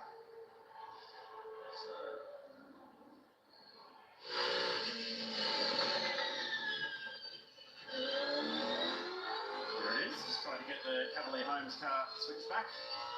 And that was tight. So, we're into the final stages of this one. And for Eggleston, for Rach, for Ben, the entire team, there is Rachel. It's a big, big day and a big, big moment. They've had plenty of champions before drive their cars. They've helped the career of Brody Kostecki get going as Roland Gray has a moment further back in the pack. Down there at turn 7, Mason Kelly's got a couple of wounds on that car as well. Eggleston have found themselves another champion, haven't they? Had a knack of it over the journey. Eggleston Motorsport. I doubt Chad will have the numbers, but they would have won plenty of Dunlop Series titles over the journey. It's 3 of our Super 3 competitors all arguing over the same bit of real estate at the entry to turn 7. Mason Kelly and Roland Gray making contact. No one's made contact with this guy. After he took the lead at the end of the first lap, Ryan Wood has disappeared into the sunset. 5.2 seconds up the road over Zach Best. No one in front, no one behind. And it'll be a nice end to his single Dunlop Series campaign for this year. He goes straight to the Repco Supercars Championship next year to be Chaz Most's teammate at Walkinshaw Andretti United. That team watch on, see hit their man do his thing. Well, he's about to do exactly what he did in WA, which is take 300 points, the perfect round for Ryan Wood. What a great way to sign off on his Dunlop Series campaign. A sublime drive here. In South Australia, the crowd will cheer him home, but it's going to be another South Aussie further back in the pack that we go looking for. Kai Allen, here is a special moment in his career. Well done, Zach Best. He put up a great fight, but it's all about Eggleston Motorsport. It's all about Kai Allen, who wins the 2023 Dunlop Super 2 Championship and becomes the youngest ever at 18 years of age. He started this year at 17 years of age with a broken collarbone, and he comes home a champion in Adelaide, and he puts to bed what happened here 12 months ago where he was so cruelly denied the Super 3 title fight. Well done to Kai, well done to Eggleston. Cam McLeod's going to pick up round honours in Super 3. Similar to Kai Allen last year, he had the speed but not the championship because back-to-back years, South Australian drivers will win the Super 3 title. Job Stewart, the Image, is your champion in Super 3 for 2023. And how about this moment, Rihanna, for Eggleston Motorsport? Yeah, let's just soak this up for a little bit. 2014 was the last time Eggleston Motorsport were the Dunlop Super 2 champions. Rachel Eggleston, congratulations. You got the job down to the wire. Wow, hey, that was tough work, wasn't it? Having all the three teammates in a row, that just added a whole lot of complexity, but wow. What a moment. Very cool. What a moment. I mean, you guys invest so much time, so much money, so much energy into this championship. You've brought through drivers for years and years and years, and it's another one to add to the record book. Yeah, it's pretty cool. It's been a long time between drinks, but I tell you, bring up these young kids and those 18 years old. It's amazing, and we're very honoured to be a part of their career. And let's hope there's more next year as well. Thanks so much.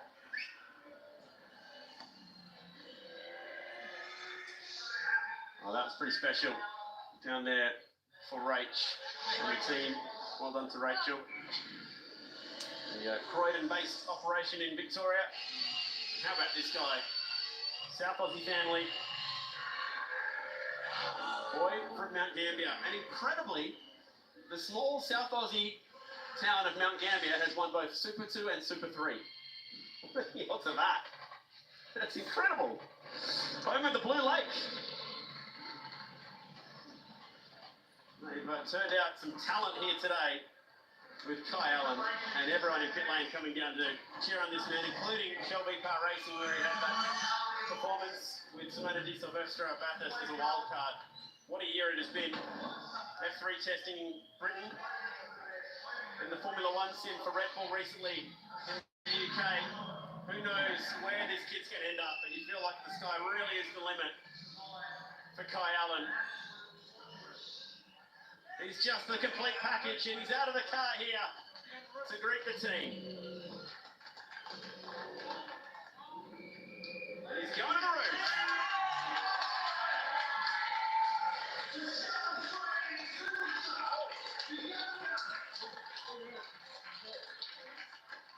Even that very car was driven by South Aussie last year. It was in the hands of Scott Pye at Team 18.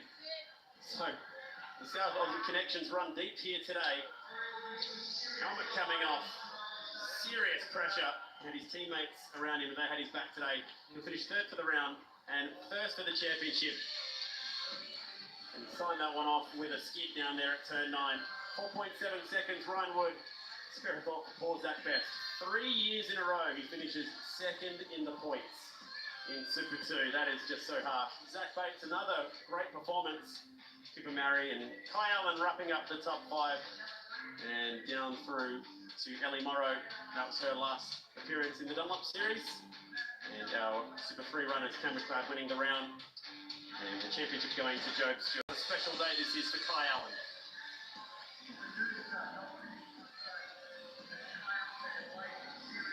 Congratulations, Kai Allen. You are officially the Dunlop Super 2 champion for 2023.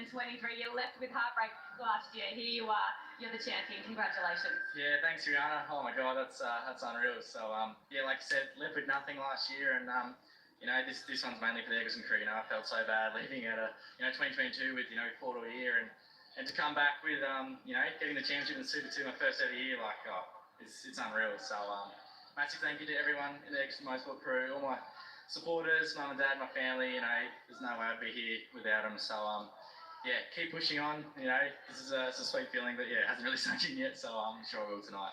Take a big deep breath. It's a great moment for you to celebrate. You've had an incredible year. You've been all over the world doing all sorts of cool things, driving all sorts of cool cars. You made your debut at Bathurst this year.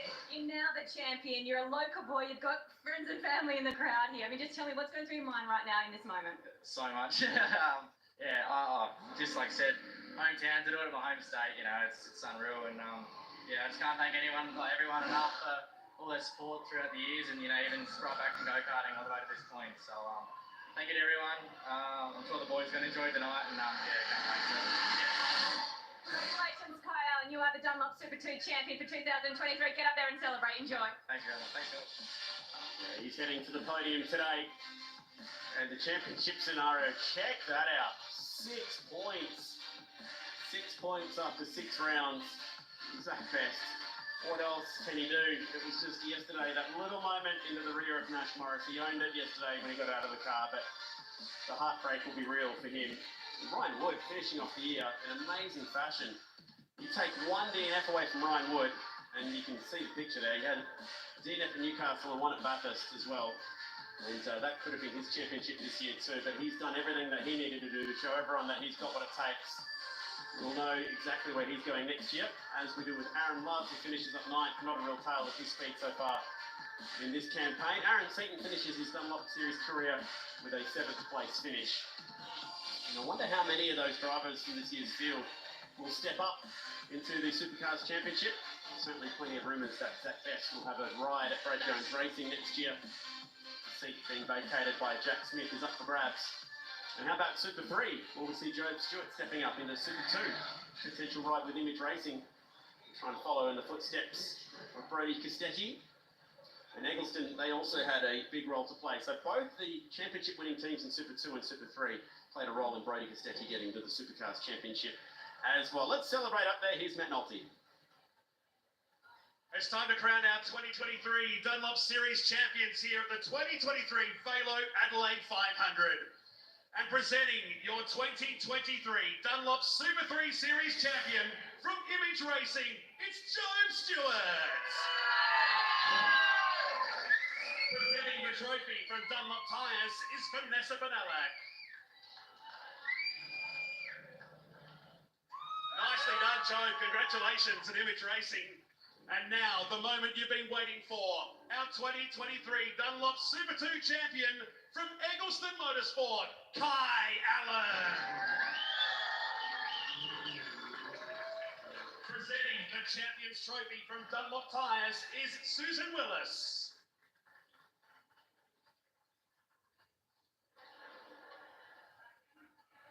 Ladies and gentlemen, presenting your 2023 Dunlop Series champions on the streets of Adelaide. It's time for the celebrations. Well done, Matt Nolte at the podium. Congratulations to Kai and to Job. Amazing. The two fellas from Colombia can spray champagne together here today. That sets up what's to come. One more race. One final hurrah for Repco Supercars Championship. A victory lap for our champion. And well done to Kai Allen on getting the Super 2 title fight run and done. We need a quick break here. Plenty more to come. And on the way out, here's your chance to win big thanks to our friends at Shannon. Are you a motoring enthusiast?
on turn 3, which this track in general is exciting, but this is the hub of excitement right here on turn 3. GT, these turns, turn 2, 3, and up to 4, this is where it all fell apart for Shane Van Gisbergen and Will Brown yesterday. Yeah, well, it all started right here at turn 3. Will Brown got a great run through here on Anton Di Pasquale and actually tried to get up and around the outside at turn 4. Di Pasquale ran him wide, and then ultimately Shane had nowhere to go, and there was that contact up at the exit of turn 4 that took them both out of yesterday's race, and ultimately Shane out of the championship. But what makes this corner right here at turn 3 quite interesting, Barretts, is in the old cars that had heaps of downforce, this wasn't a corner. You just say flat out through here, it was easy. Now that we've taken all the downforce off these cars, it's not so easy anymore. It's actually a bit of a challenge getting through here flat. All right, so that begs the question, GT, how do you get this right? How do you do it perfectly? Well, it's not, it doesn't start here. It's way back there at turn 1. Even before you get to the apex of turn 1, you've got to get that right, position the car right for 2, so you've got a nice wide entry and flow the car through here at turn 3, and a good run up to turn 4. If you get it right here at turn 3 and a good run through here, it creates a really good passing opportunity at turn 4. So you've got to start way back there, 400-500 metres further back up the road, get it right at turn 1, position the car in the right way, flow it over the curves at 1 and 2 correctly for a nice strong run through here at 3. And you only have to do that with 20 other cars around you, which you can see why it is so crucial to get a good spot on the grid at this place. And 78 laps as well, so you've got to do it with 28 cars, 78 laps, getting it right. It's not an easy part of the race. That's what we love about it, Neil Crompton. We certainly do, and there's a great atmosphere building outside on this racetrack at the moment. We're just going to hush things down for a moment while we stop and think about all the dirty detail that puts together our very last race of the championship season this year on this gorgeous Adelaide Parkland circuit. The final race, race number 28, 3.2 Ks around here. In order to be classified, you need to have 58 laps in the bank if you want to get some points. Our championship's run and done, but there are a lot of other scores to settle. 78 laps of the journey, 250 Ks, pretty high chance of the safety car. We saw it yesterday. Now, here are some of the things that really matter. 2 compulsory stops, and we saw our leading contenders yesterday all coming in around about lap 30. They took on 30-odd litres of fuel. They took their biggest stop for fuel a little bit later in the 50s. So they've got to put 100 litres of fuel into the car, and they can do it on those 2 occasions, and they can do it any which way they like. Now, their fuel burn around here is about 2.4 litres per lap. We know they're going to start with roughly around 100 litres. It varies from team to team, car to car. Refueling is about 2.3 litres per second, much slower than last year. And it's a pretty short run in the pit lane here. And the critical lap, you can fuel up and get home from lap number 24. Stuff that you've got to consider here. If you jump over that curve down there like we saw people do, for example, David Reynolds in qualifying, you get a whack from the umpire. If you do it too much, they will give you a penalty. We'll watch for that today. The marbles offline yesterday were enormous, particularly at turn 8. If you come out of the groove, you'll make a mistake, and people have eaten concrete, like Cam Hill earlier in the day, where he had a big gulp of concrete out the other side. This is tricky, getting into the pit lane at this racetrack. It's tight and twisty, and when you're coming off the racing line, there is not a lot of room to spare. And our weather out there at the moment, it's actually a little bit warmer, certainly more humid. They'll feel it this afternoon. We're targeting 21 degrees. I don't think we are going to get any rain. I think you're right, Neil. The sun's just come out and it's actually beautiful right now. It's probably the nicest weather, Jack and Mark, that we've had all weekend, but we cannot wait for the final race of the season. We've been counting down to this. I've got to say, I've just sort of been trying to read the play in the pit lane. There's a bit of anticipation and anxiety bubbling away here. It is going to be on this afternoon because we can't forget that also in play, while the Drivers' Championship has been wrapped up by Brody Kostecki, we've got the Teams' Championship at play. And while it's the Red Bull Ampol Racing team and Coca-Cola Racing battling it out for position 1 in the pit lane, there's plenty of other teams up and down that have an opportunity to head further up. BJR is one of those. They're sitting 3rd at the moment. So tell me what impact that is going to have on the sort of racing we're going to see this afternoon, Max K. Well, I think we've got basically 2 separate races going on at the pointy end with Brody Kostecki versus Brock Feeney. And then after that, we've got Van Gisbergen versus Will Brown further into the field. So in terms of the Teams' Championship, you've got 2 separate races unfolding between those 2 league teams. But to your point, Jess, given there's so much change in the landscape for the start of 2024 and so many last drives for so many teams, no one cares. All the rest don't care. They just rip, tear and bust to get the last result of the 2023 season. And it's going to be a ripper. Yeah, I guess in the Drivers' Championship sorted, so I think everyone's going to try and win this last race, aren't they? As obvious as that sounds, but it's going to be fascinating to see how...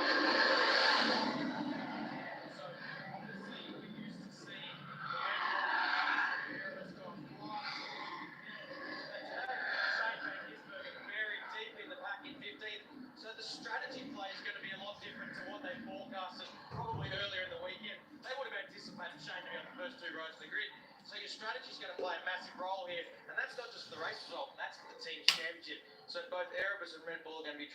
maximise their points to wrap up that championship. And I know Era was pretty keen to get the double. For sure. The other part of it is because we didn't see any tyre degradation yesterday, that enables teams to do very, very bold strategy options. And one of those strategies is to have an early stop and then a very long middle stint. And if I was Shane Van Gisbergen at the Red Bull Racing team, I would be trying very hard to get out and get clear. Because clear track around here by yourself buys you lap speed. So those options, those strategies, it's going to be absolutely fascinating. When we're serious, Shane Van Gisbergen doesn't care about the team's championship, does he? He's off to NASCAR next year. Will Brown, on the other hand, of course, is going to be taking his seat at the Red Bull Racing team next year. So does he really want Erebus to win the team's championship? And all those this afternoon, which is going to make it really, really interesting. And then on the other hand, you've got Tickford Racing and the guys here at Penrite Racing who had the fastest cars yesterday. Do you think Brody has done enough to increase his car pace to actually take it to them this afternoon and hold that position right off the pole? That's a really interesting point. I just raised the same question to Brody. I said, have you made your car good enough to actually battle hard with Cam Waters and the Penrite Mustangs? Because remember, David Reynolds made that mistake. He's gone back to 10th. But Matty Payne has been so impressive. And he was fast yesterday too. His race pace was really good. So I'm anticipating some left field people like Thomas Randall, like Matt Payne. They're going to play a role today. Jack, who wins the race this afternoon? Well, I feel like we would love to see Shane Van Gisbergen from 15 do something that Shane's done before. Whether that's possible or not, I'm not sure, but it'd be great to see Matt Payne grab his first win. He's driving really well, but to beat Brody Kostecki, our champion-elect, he's going to have to do his best career drive. Scapey? Cam Waters, again. He was red hot yesterday. The hunger in his eyes, what this means to the team to be able to finish on a high after what has been so challenging, would mean everything to them. Can they get the job done this afternoon? We'll have to wait and see. It's time for a quick break here in Adelaide. When we come back, we're live on the grid for the final race of the 2023 Repco Supercars Championship.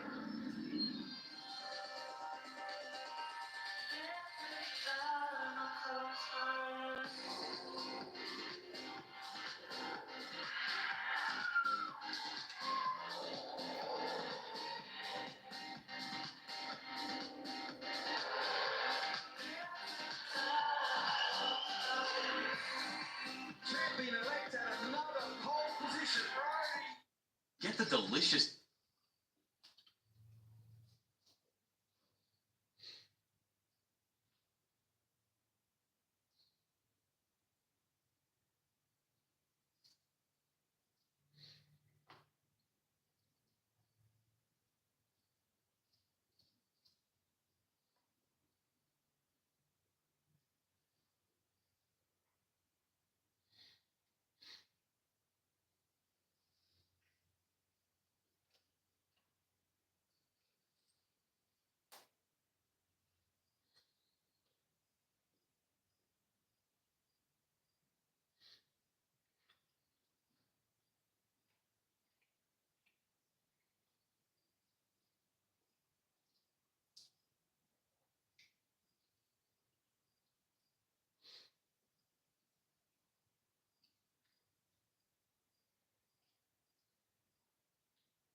start your engines. An all-new adventure begins with the new generation of supercars. Supercars season 2023. We've had it all. 11 different race winners. And a new generation of stars. Wonderful win today by Will Brown. The apprentice has joined the master. The Repco Supercars Championship came down to the wire. Brody Kostecki, he's been the man to beat. What a year he's had. The pendulum swings the other way now for Kostecki in the championship chase.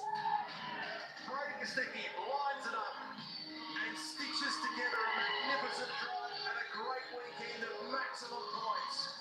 And now, the newly crowned Supercars champion. The biggest moment of his career. Brody Kostecki has done the job. Then there's Shane Van Gisbergen. The two-time champion farewells Supercars for a new challenge. Welcome to America, Shane Van Gisbergen. What a legacy he has left. Here comes the Miracle Man. Number 1, 2016 begins. Shane Van Gisbergen takes victory at Mount Carrera. 2022 Repco Supercars champion. Shane Van Gisbergen. 250 kilometres remain in one of the best supercar seasons in history. It's time for the final race at the Vailo500.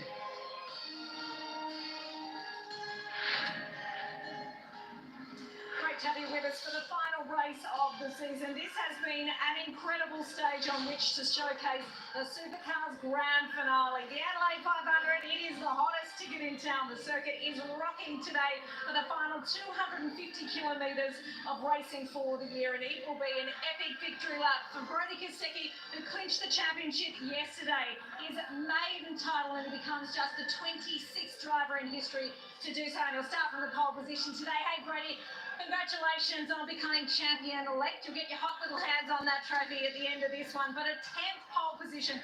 Just talk to us about the emotion of starting this final race, the ultimate victory lap from P1. Yeah, it's pretty, I don't really think it's actually sunk in yet. I'm sure it will in the last lap, but I didn't get to sleep last night till about 11 o'clock. I was thinking about how we could make the race car a bit better. We weren't too good yesterday and was texting back and forth with my engineer, George, so yeah, stoked to be on pole again today, but yeah, it'll be some hard work. We've got some fast cars behind us, but we'll do our best and see if we can take away the team's championship as well. Yeah, you never ever have a minute off. You're a hardcore racer. Are you confident the car is faster than yesterday? Have you made many changes, and what do you need to do to ensure the Coca-Cola Racing are in P1 in the pit lane next year? I tell you one thing, Jason, it won't be from a lack of effort, that's for sure. They had a mammoth job to fix car 9 last night, and they were still pulling my car apart, trying to make it faster again today. So just a big thank you to everyone at Coca-Cola Racing, powered by Erebus. It's been a big night for the boys, but yeah, we're looking forward to this last race, and hopefully Will can come through as well and finish off his last race, just strong for the team. Good luck, Brody. Go get him. I will do. This is an incredible event, and you had to thank one man for it. It'd be this bloke, South Australian Premier Peter Malinowskis, who brought this event back to life last year. Premier, you look around here and you look at this crowd and sold-out grandstands and people hanging from the pit garages. You've got to be really proud. I'm just so wrapped with the support that we've got from around the country, Barretts. It's not just South Australians. A lot of people from interstate, even a lot of New Zealanders here as well. But all corporate completely sold out. Every grandstand seat sold out today. So we're wrapped with how it's gone. You must be so proud, because to bring this event back was a big decision at the time, and you've become such a sporting big event centre here in Adelaide. It has been a bit of a risk, but it's one that's paid off, and the way the whole state and the whole country has got around it, and it gives us a chance to showcase a fair bit that's happening in South Australia at the moment. We're performing really well economically, but I just want people to have a good time more than anything else, and I think there's been a fair share of that across the last couple of days. There's a lot to celebrate in South Australia at the moment. What's your long-term hope for this event? What do you want it to be? Well, I think we've really got the capacity to establish ourselves as the premier touring car event globally. That's what our ambition is. I think we're very much on track to that. Have 250,000 people to come across 4 days is not a bad turnout. We've got international representation here, so we're optimistic about its path to growth. We're investing in the infrastructure to make sure for patrons it's worth visiting, and so it's almost an upwards. It's a great experience, isn't it, from the fans' point of view? You come here now, you enjoy this grandstand. For people who've been coming for years, they've got a roof on the grandstand, they can enjoy it. It's brilliant. sometimes it's the little things that make a difference, Barrett's. But if you want to be premier, if you want to be internationally a destination, you've got to be willing to invest in it. And infrastructure does make a difference. So a little thing like putting a roof over patrons' heads for rain or sun, that makes a difference. And we get a better yield out of ticket revenue anyway. So it's one of those things that pays off. Awesome, Premier, you've done a great job. Enjoy it today. Enjoy your great work. The drivers are ready to go. Everyone is set to get started. We cannot wait to get things underway. Everyone's standing now. It's time, ladies and gentlemen, for the national anthem.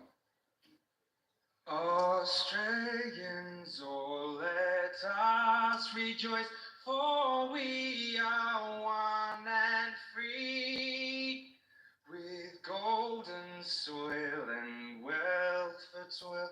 Our home is goodbye sea, our land about in nature's gifts of beauty rich and rare. In history's page, let every stage advance Australia fair. In joyful strength and let us sing, advance Australia fair.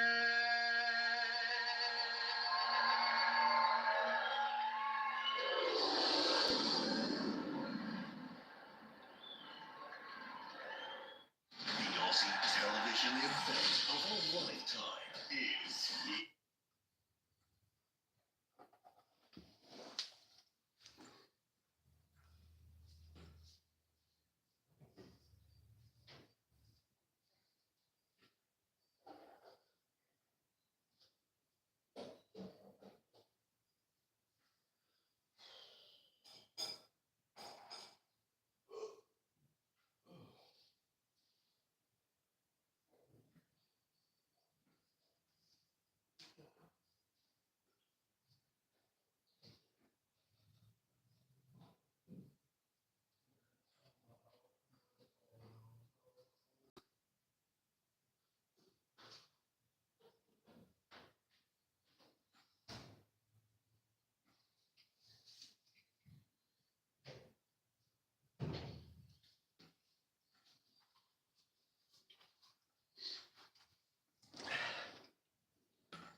Payne starts this one from the outside of the front row. The difference between starting on the inside for you, Matt, was 3/1000ths of a second in the top 10 shootout.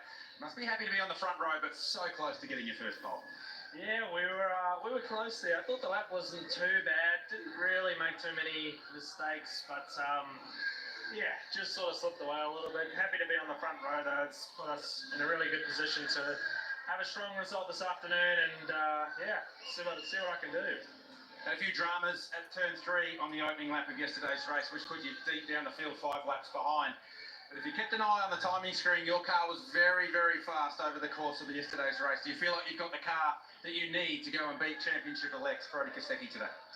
Yeah, I think we definitely can challenge. I think we had really good speed yesterday. Definitely given it a bit of a tune-up today, and yeah, I think we've got a good shot. Just need to get a good start and run a clean race. What's going to be the challenges? Your first 250 Ks around here yesterday, you would have learnt a lot overnight. What are the challenges ahead for you today? It's still about tire digging. You know, we're on the softs this weekend. It's all about trying to be consistent over that stint. The stints are pretty long, so it's just about managing it at the start and then trying to have something to fight for at the end. So it's going to be all to play for today. I think Brody's going to race hard too, so it's going to be a good show. Good luck. Looking forward to watching this one. Thank you. Todd Hazelwood, this is a big moment for you. It's the last race of the year, the last race with this team, and potentially the last race in Supercars for now. How are you feeling? Yeah, pretty mixed emotions, I guess. Excited, in front of the home crowd. Got representing Red Arc, proud South Australian Cup NEPA, as you said. My final event, full-time Supercars. It's been a 10-year journey in Supercars now, and yeah, I just wanted to try and finish this weekend on a high. We've got a fast car, we've qualified well, and more than confident we can pass a few in the race as well if things goes our way. So fingers crossed we can go out on a high. Yeah. Starting P8, just soak this one up and enjoy it. Yeah, we'll do. Thank you. Cheers. Thanks, everyone. Well, I'm here with a very proud uncle, Cam Waters. Hey, grid 3, yesterday's race win. How are you feeling ahead of this one today? Yeah, I'm feeling pretty good. Better than starting 8, so had a pretty good lap in the shootout, and yeah, starting really close to the front. So car was really good in the race yesterday. Looked after its tyres nicely. Hopefully we do it again. Yeah, see what happens. How's your mindset heading into the last one? Race 28 of 28. Do you change your mentality or your approach to it, or you just want to try and win? Just try and win, mate. Max attack, and if we win, then awesome. If not, we've had a dip, and can't wait for a cold beer tonight. Yeah, physically these races are pretty tough. Hey, 250 Ks. How'd you pull up after yesterday, and how do you prepare for this one? Yeah, I pulled up pretty good. Obviously a little bit tired, but as soon as you get back in the car, the adrenaline kicks in, and away you go. Right, how's Uncle Cam going to go, boys? I don't know. All the best, mate. Thank you. Hopefully win. So I've walked way down in the back of the grid, 25th position. Cam, hey, just quickly, Cam, give us a thumbs up. You okay? Feeling all right?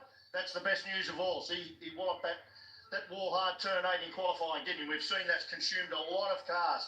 I honestly can't believe this car's out here. They're a small team, a hard-working team, not a big budget team.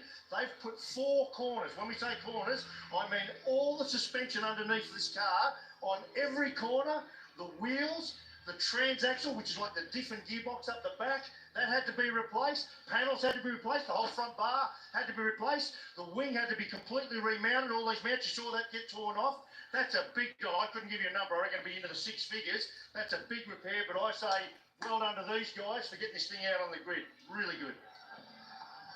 Thomas Randall on the podium yesterday. You start today's race out of 6th. Have you got what you need to get yourself back on the podium today?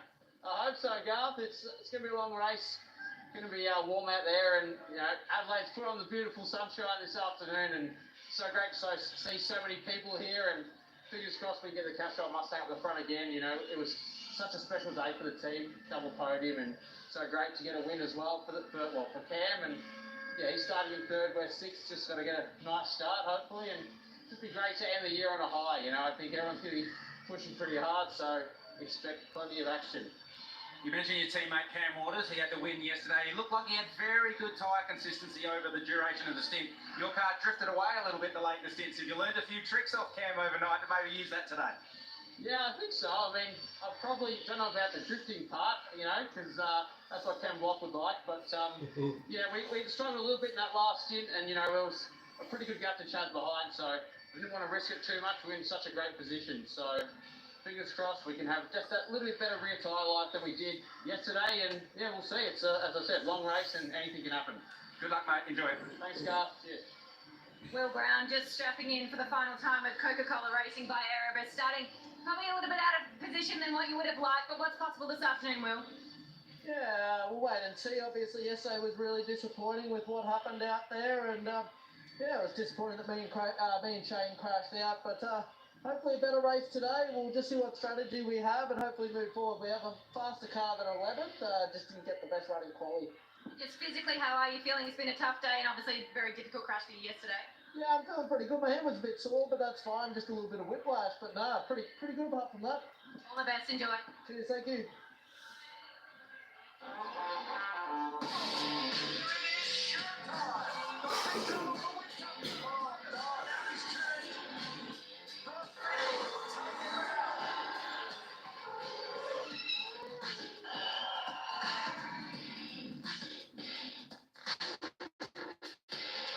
All about to come to a roaring conclusion in 2023. This is event 12, the Repco Supercars Championship, Vailo500. We're in the Adelaide Parklands, just to the east of the city, and that's the grid scene where Brody Kostecki, our champion-elect, has the Armour All pole position. It was an awesome shootout earlier in the day, and he's the man that's got the primary position, although he does it from the dirtiest side of the grid.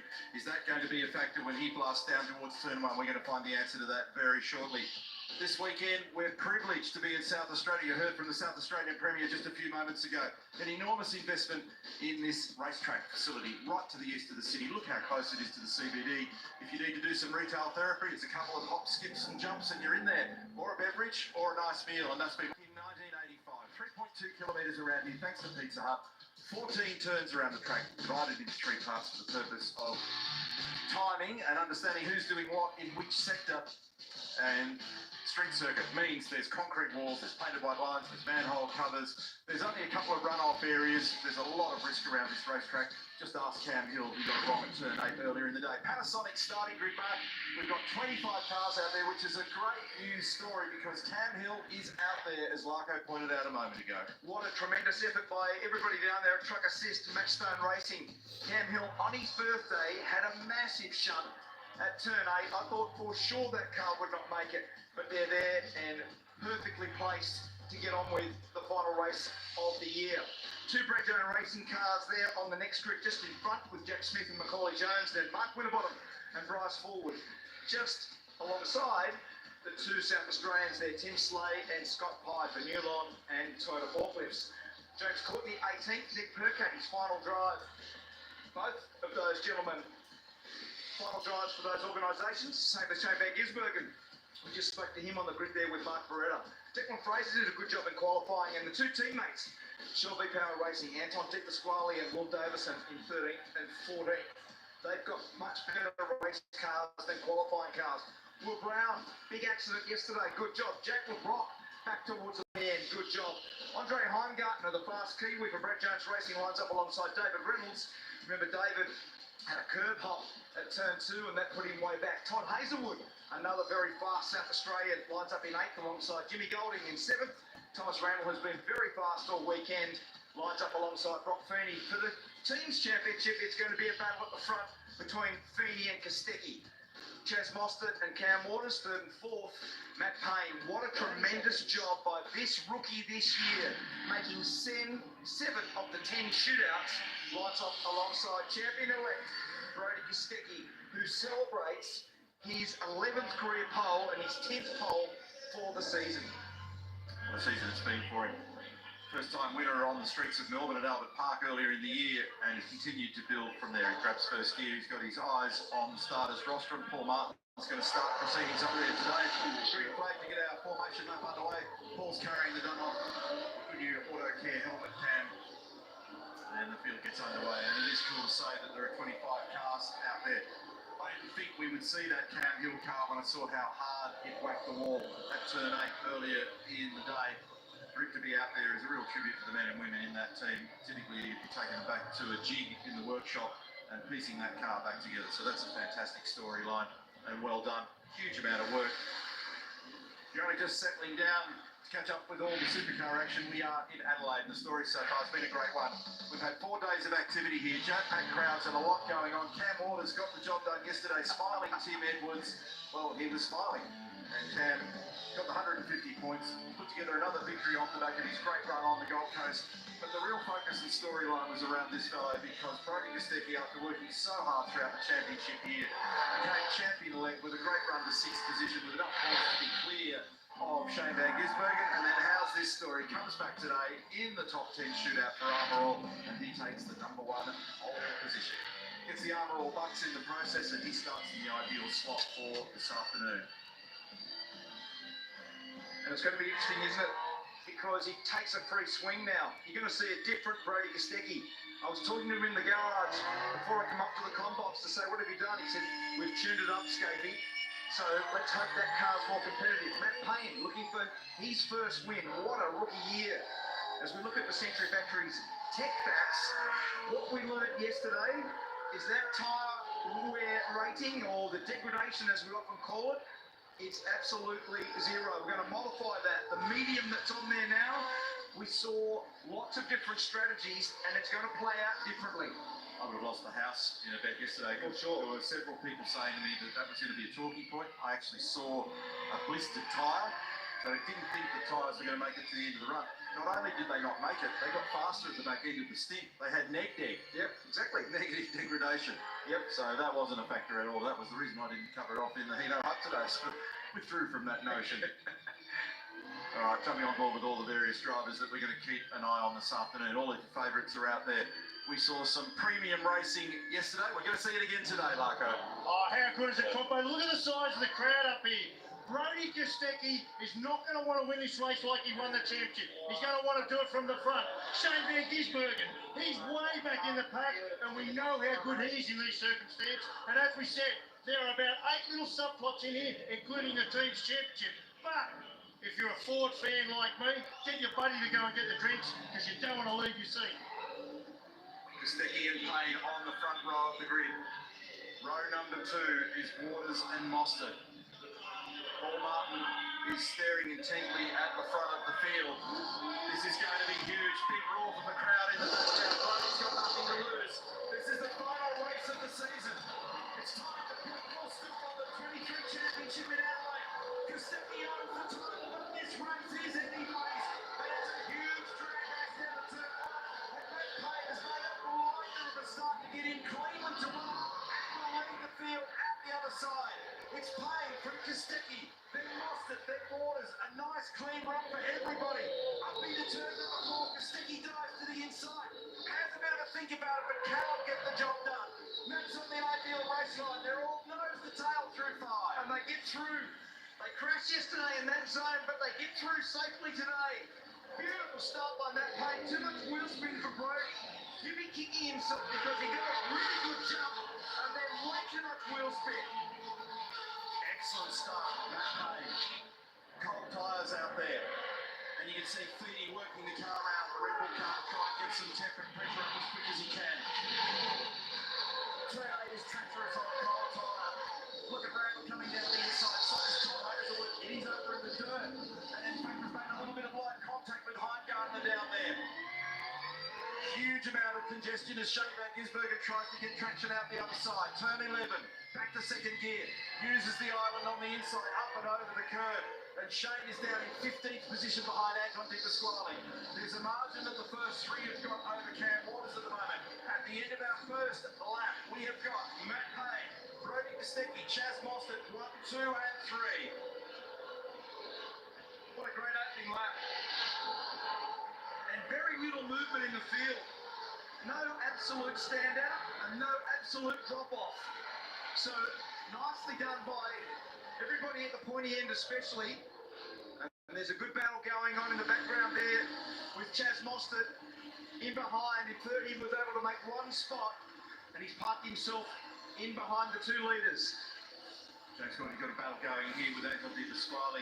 Shane Van Gisbergen is the Red Bull car. You can see just at the lead of that group. Now, Payne's opened up about a half-second margin now on this first flying lap. He's gone quicker in the first sector. Courtney hunting for some fresh air out to the right-hand side on the run down to turn 8. Picking up Payne on the run to 9. Payne, Kostecki. Then Boston, decent start. Look at Brock. Feedy having a look down the inside. Forces the issue with Cam Waters, who has to open the steering. Makes him vulnerable to his teammate. And there was a bit of contact there with James Golding right in behind Randall. It's side-by-side action when they get down to 11. That tends to end in tears. Reynolds awkwardly placed, but has to drop back into line. Yeah, that was a bad spot for David Reynolds to be around the outside. That kink at turn 10 before you turn left. We've seen some really big crashes there over the years. James Courtney and Craig Lowndes had a monster there many years ago. And now we pick up on Heingartner battling in there with James Golding and Hazelwood. So Heingartner's come up there one spot. He's actually got two.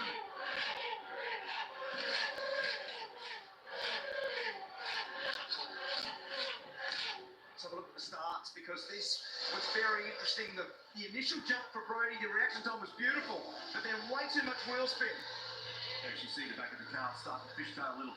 Mostert was probably the best of the top three, but then there was nowhere to go. And when you're on the outside down there, it's easy to get fed into the gravel, so he had to drop back into line. That Payne, oh, that was beautiful. Next to no wheel spin, is on the wrong side of the road down here. And manages to get out the other side and do it properly. So that's a real challenge, because he's also wondering whether or not he can close down without getting turned around. If he closes too tight across the nose of Brody, he can turn himself. So that is the problem when you're on the outside of the road down there. Look at that, done nicely. And he was smart, he didn't turn right across, did he? No, just left it. You get a free kick on the opening lap, so use it wisely. Brody had to think about poking it up the inside at turn 4. And wasn't able to do it. Feedy's gone faster in sector 1 than the rest of them. Reynolds is quick in sector 2. Kostecki make that now Payne the fastest in sector 3.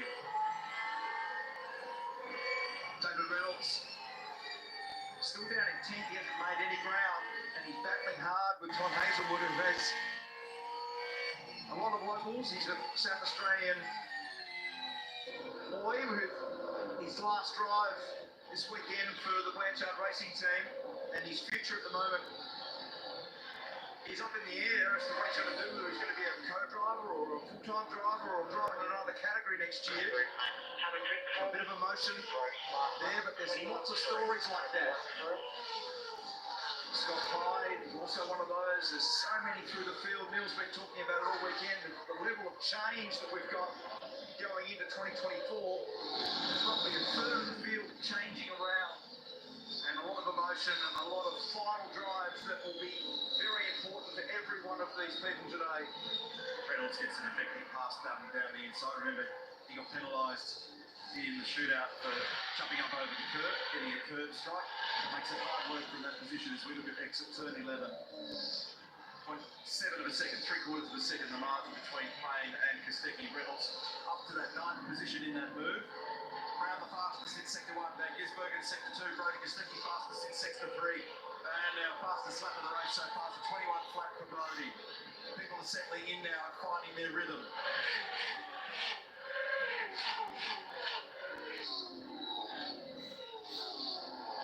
Very even speed across the lead group of cars. This is a nice little battle pack though, isn't it? You've got Reynolds, Golding, Hazelwood, Brown lurking around here as well. And then just in behind him is Van Gisbergen. So this is building a lot of pressure in this group. Just in behind Shane, you've got Will Davison and Jack LeBrock behind them. And was that Shane up the inside? I think he actually got that pass done. He did, but I don't think it's totally done. Oh, and they've run into each other. So the bloke is replacing Van Gisbergen at the Red Bull Empire Racing Team. They make contact in a straight line. And this is not over yet either, because Shane's going to fight back to the inside as they come out of 8. And he's down there. He forces his way down there, actually. Have a look at the number of spots now that Will Brown's going to lose. Look at the queue that's forming up behind this little battle here at the moment. So that was spectacular between Van Gisbergen and Brown. It all went sideways by accident yesterday between those two cars. Meantime, we've still got 3/4 of a second Payne over Kostecki. Down the inside comes Percat. Oh, awkward contact. That's bad. Sends him to the wall. That was LeBrock, I believe. Yes, Jack LeBrock is in the wall now. Is he going to be able to get this thing out? So that was a bit of a trip, clumsy manoeuvre that resulted in ending up on the outside there. He's got reverse, thankfully, and gets it underway. So race control just holding off the button for the moment to getting back going. No, he's got right front steering damage. So he'll have to come back into the lane to attend to that. Fastest lap of the race is now Brock Feeney. Have a look at that front wheel angle. So he's well up the inside there, Nick Percat, and then right there, that little clumsy tangle where wheel-to-wheel contact happened again. Now, that's what happened yesterday up at turn 4, that had catastrophic effect. Similar sort of thing here today. Fortunately, it's a lower speed impact, but with the tyre barrier on the outside of the final turn at 14. And Nick was well past that at that point, so it's just one of those awkward things. They will have a look at it, I'm sure. Meantime, Matt Payne's actually pushed harder again in the first sector here. He's now opened the margin up to just under 1 second. Matt Payne, Brody Kostecki and Chas Mostert. Being the face of BP Ultimate 98.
Much to run in this one. We've only been racing for a little over 11 minutes, and this is brewing up at the moment. We've got Thomas Randall in behind Cam Waters. These fellas are back in 5th and 6th at the moment. Your observation a moment ago was that Waters doesn't seem to have quite the firepower. They weren't going to make much in the way of change to that car, but maybe whatever they've done, he hasn't liked. Slightly different conditions today. It's the first time we've seen a number in the 20s for the entire weekend, as Thomas Randall has a think about trying to sneak down the inside of his teammate, and now he presses on with it, and he's done it. There's him up into position number 5 in the Castrol entry, looking down the left-hand sill panel into turn 11. Baumgartner now right on the back of this little train here as well, and then Reynolds, who's made a little bit of ground, up into 8th from 10th on the grid.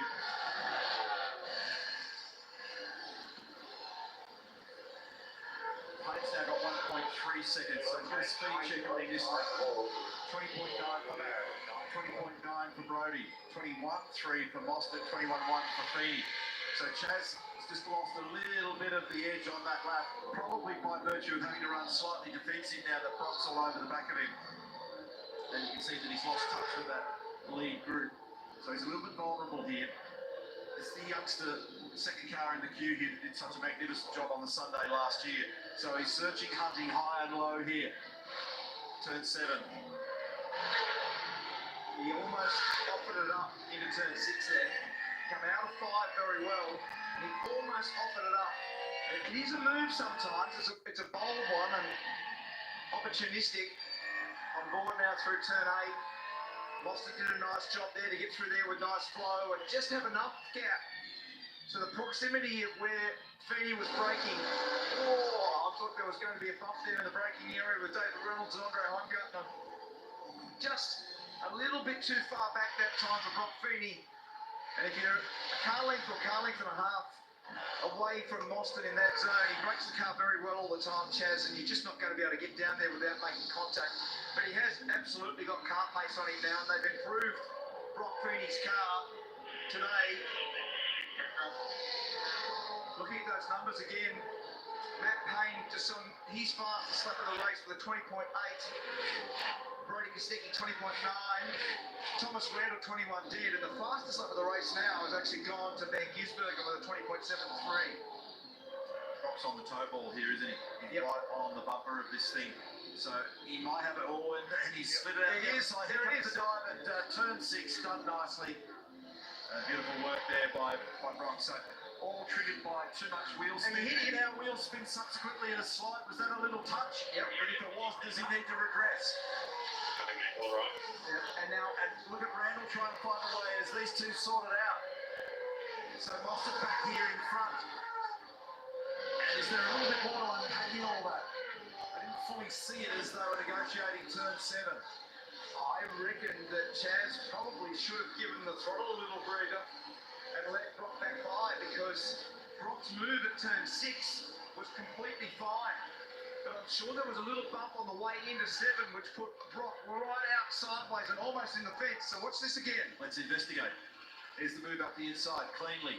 Now here's the response back down to the right-hander down at turn 7. There was a touch. Big touch him. So, and he's got the big slide going on, and that's where you called for the idea of the redress, and just try and rectify that so that the umpire doesn't have to make the decision for you. So I'd look down only to look back up again to see Brock sliding, missed the little contact.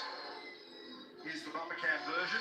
This is out of 5, dives down the inside at 6, and now here's the corresponding view. Listening? Got him. A little touch up. And now, the problem they had was if they came out of the throttle at that point, they both would have got swamped by Randall as well. And that is under investigation, no surprise, as you can see on the graphic. So, Feeney and Mostert.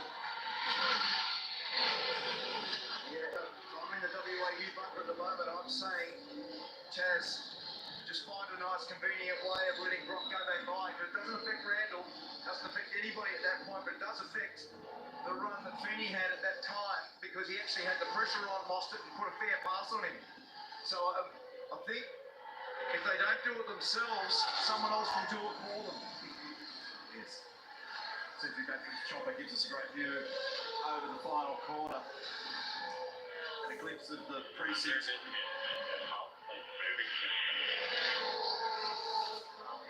That's the word from Martin Short to Brock that it's under investigation, because no doubt Brock raised the question, what's that all about? So they're having a think about that up in Motorsport Australia Race Control at the moment. They've got data, they've got images, they've got replay machines to be able to look at how all that unpacks and unfolds. Cam Waters with a special livery on this weekend. Tribute to Ken Block right there. Last weekend for Tim Edwards in that outfit, as we've detailed frequently. In behind him is Heimgartner, he's 7th. Then it's Reynolds, then Golding, then Hazelwood in 10. Just outside we've got Van Gisbergen. Control to all teams, 5-second time penalty to car 25 for a driving infringement. James Taylor, race director, the umpire's given the call. So they're expecting to add 5 seconds now in the stock for car number 25. Now, where he sits in the group at the moment, if you added 5 seconds to it, puts him down around 11th or 12th. So that's very costly. And it's been a tricky day for Declan Fraser in the tradie beer entry. They had to change a radiator earlier on, and now he's in the garage with a power steering failure. The boys have got a new pump ready to go, but yeah, tough day to top off a really difficult season for the rookie here in Declan Fraser. Chevy Camaro, Jack Rock is back out in the race. The crew replaced a right front steering arm from that contact with Nick Perker, and the only damage from the tyre bundles on the left side was a bit of race tape holding the bottom down. He's back in the race. That's good news. Thanks for the update there, Reed. And Jack, just an awkward one, wasn't it, where he's pumped off the road at such low speed, but it's still enough to end up causing a bit of damage in that wheel-to-wheel contact that happened there. So a 5-second penalty now hanging over Boston. He'll serve that in his first of 2 compulsory stops. Margin now 1 3/4 seconds pain over Kostecki, and they're encouraging that pain at the moment. Just have a think about his brake bias, encouraging him that he's doing a great job. Stay focused. Don't forget to download the new Supercars app. It's available on the Apple App Store or Google Play. Lots of new trick features, lots of things to keep you engaged as a race fan on some of these awesome races that we've got coming up in 2024, including a visit once again back to New Zealand, which we can't wait to jump across the Tasman all the time. Oh, that was awkward Heingartner. And here we go, David Reynolds now has got plenty of incentive to giddy up and try to take him on the outside. Now he crosses down the inside. Andre covers. David's forced wide. He'll crisscross the bumper and try and get up the inside with better traction. Made a bit of wheel spin as he tried to do it. Couldn't quite get the power to the road. That was awkward for Andre.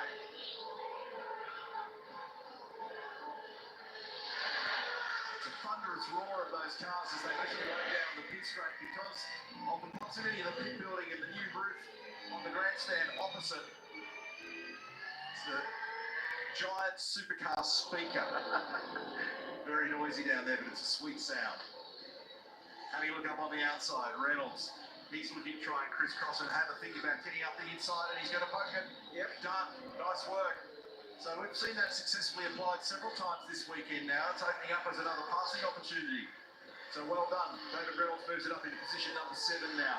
2 seconds to gap Payne over Kostecki. Boston in third with the 5-second penalty. He's got pressure at the moment from Feeney. And Brock's moved back up closer to his rear bumper. Hazelwood now on Goldie. And he gets cleanly by at turn 9. Now Gisbergen also trying to get a run then. So when you look at the movers and shakers, David Reynolds is up 3, then Gisbergen up 4. This is the Bunnings Trade power pass. And it was a nicely executed manoeuvre. He just feinted to the left, flicked hard down to the right. That little bit of a slide that Heimgartner had there, that was really telling because the little slide just gave the level of momentum. Watch this. So as they come off 6, that little slide just there was just enough for David to get down the inside. Now Shane Gisbergen's in the pit because they're going to do this strategy and go for a long middle stint for this race. This is a clever move. Green rear. It's going to have great drive traction with those fresh rear tyres on it. And when he comes back out, the only car in front of him in the next couple of 100 metres is Jack LeBrock, who's been into the pit for those repairs. So Shane's got some fairly clear track to deal with now. Perkett comes out the other side.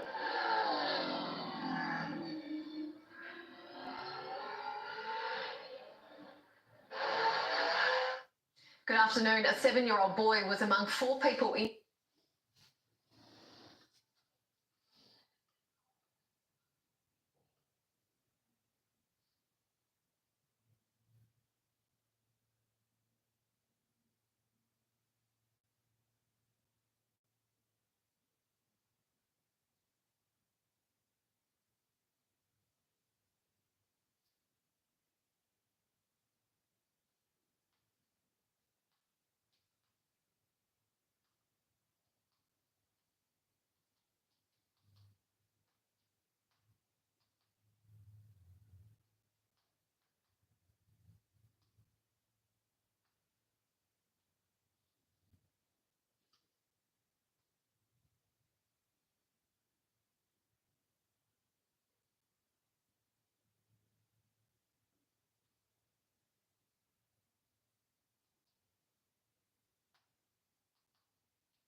Jones stretched this lead out now to almost 3 seconds over Brody Kostecki, so it's been a beautiful opening steer.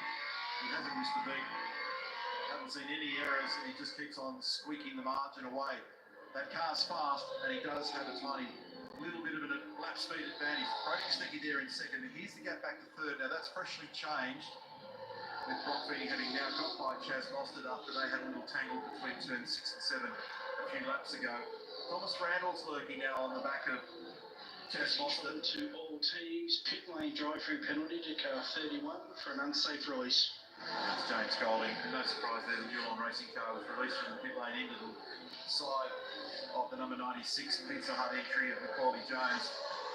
Half spinning Macaulay's car around in the lane. Lucky nobody else got caught in the middle of that. Certainly from a personnel standpoint. And Randall got a good run through there, and he's going to have a think about this. He runs the diagonal, just releases the brake pedal late to try and put that extra little bit of pressure on Mostert. Chaz had just enough margin in hand to be able to keep the position through the right-hander. I got to the bottom, we'll see a shot of him no doubt at some point now. I got to the bottom of the De Pasquale problem yesterday as well. Remember that car was involved in the contact with Will Brown, and then it was actually motoring along okay. It started to unwind the steering arm. That's what it was. And that's why it started crabbing as Thomas Randall comes in. It's a loosened the water pump, decided to give itself a wheel alignment. Wow. And they were talking about safety. I'd like to be doing that stiff like that. Go. That was a quick stop. Nice and efficient. Good job there. Thomas Randall in out. Trend for these 250k races has been to not take too much fuel in the first stop. On average, the leading group yesterday sort of stopped around that lap 30 mark-ish, slightly under, slightly over, and took around about 25 to 30 litres depending. This is tight, and they're going to go all the way up the inside, and Gisbergen's going to force the issue, and forces it hard. No space on the outside there. Randall comes back at turn 5, good hard racing through there. All drivers giving respect that space. This doesn't work for Ben Gisbergen if he gets held here because the short fuel strategy, they only put 12.5 litres in that car. If he hasn't got clear track, it does not work. I don't think there was a huge amount of fuel went into Tom's car either. So I think it was only 20 odd litres went into his car. So this is wild. Look at Shane's car moving around at turn 8. He now dives down the inside. Thomas tries to cover, but there's not much he can do about it. SVG gets down the inside, and so does Will, but he's now side by side through the left-hander at 10. Has to drop it back. That's awkward. Thomas continues the battle through turn 11. Those cars on the tow rope through there, locked together. Feeney and Pye now in. Go. So this is interesting because the teammates are going to be line astern with Feeney coming out. Here comes Ben Gisbergen. And the Ben Gisbergen strategy was totally around a short fill and a long middle stint. But clear track was fundamental to that strategy. When he came out and he saw Randall, and Randall's not over here because he's at great pace. So he's going to turn in with him. Oh, they go in, and that will be steering arm damage, I'm pretty sure. Steering damage, just going for the wheel on me. There you go. Yeah, they don't like that side-to-side contact. Check steering, please. Waiting for a response there from Thomas Randall. Chris Stuckey's his engineer on screen. Here's the replay. So remember, he'd only just stopped, so fresh tyres, has a dive up the outside, and then turns in. They make wheel-to-wheel contact. And the question mark now hanging over the 55 Castrol car. So tries to go around the outside. Very difficult to do up there at turn 4. In the process of the contact, Will Davison gets an easy pass done. Here it is again. Chopper view. Yeah, for the wheel line. So what he said over the radio was that Shane actually didn't end up making the apex. He opened the wheel on him and effectively escorted Thomas wide, and that's why Thomas was so vocal over the radio immediately. So he said to Chris Stuckey, just open the wheel on me, and then when you make that sort of contact, the steering damage that has been incurred will be a serious problem for Thomas Randall now. That's under investigation too up at turn 4. 97.55, lap 21. Confirmed with the graphic on screen. It's been an interesting start to proceedings out there. We've still got 57 laps to run. 4.4 seconds though. Matt Payne continues to build his lead. This has been a great stint for him. It has been a great stint. Not a mistake. Ah, beautiful slide.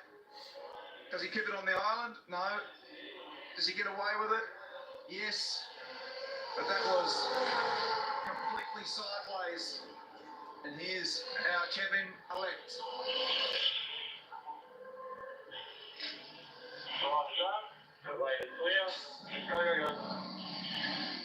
Just nicely done, in and out quickly. Maybe looking to get some undercut benefit here. Remembering there was a 4+ second margin in favour of Matt Payne as they came in for this first stop.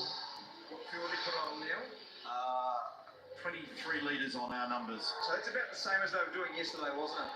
Yeah, a little bit more yesterday for the lead trio, of which Thomas Randall took the least amount on his first stop. So let's have another look at how this has transpired. So come through turn 3, a little bit of a run there, Randall. And Randall goes up the outside, which is always a risky manoeuvre. Now watch where they get to, and Shane does not make the apex, and the contact is made on the turn into turn 4. Andrew Edwards is the engineer for Shane Van Gisbergen. That's Martin Short who's engineering Brock Fanning, Jamie Whincup, 7-time champion in the background there as well. And remembering that with Shane in the middle of the road, he's also not on the optimal line there, and he's trying to get as far into the corner as he can to defend under the brake. So he's trying to plunge in there as far and deep as he can. Reynolds is now in. And here we go for Randall on Brown. Nice. So Reynolds, Hazelwood are now in. No further action for what happened up there at turn 4, Garth.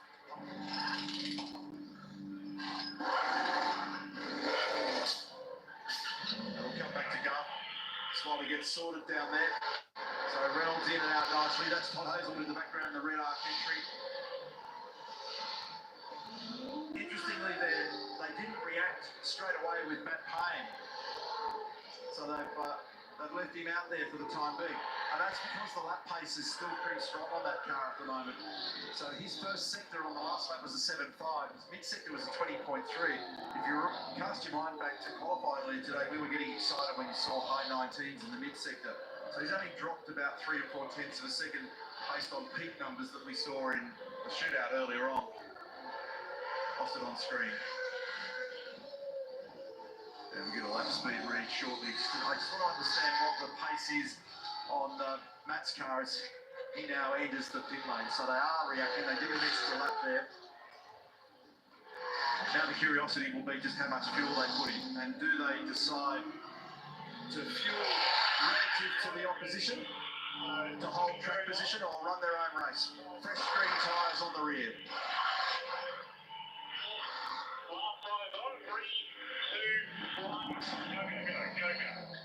So time stop, strategically done. Thomas Randall very fast now in sector 1. Fastest lap of the race belongs to Will Brown, 1 minute 20.5. In and out the original race leader, and he comes out just in front of the truck assist entry. And I want to see how much fuel they took with that car. Now they took 29.5 litres, we'll call it 30 for rounding. So they've got a little bit more fuel into that car, and they can do that because they've got a bit of a cushion when they came in. Remember, they had just about 4.5 second margin when he peeled off.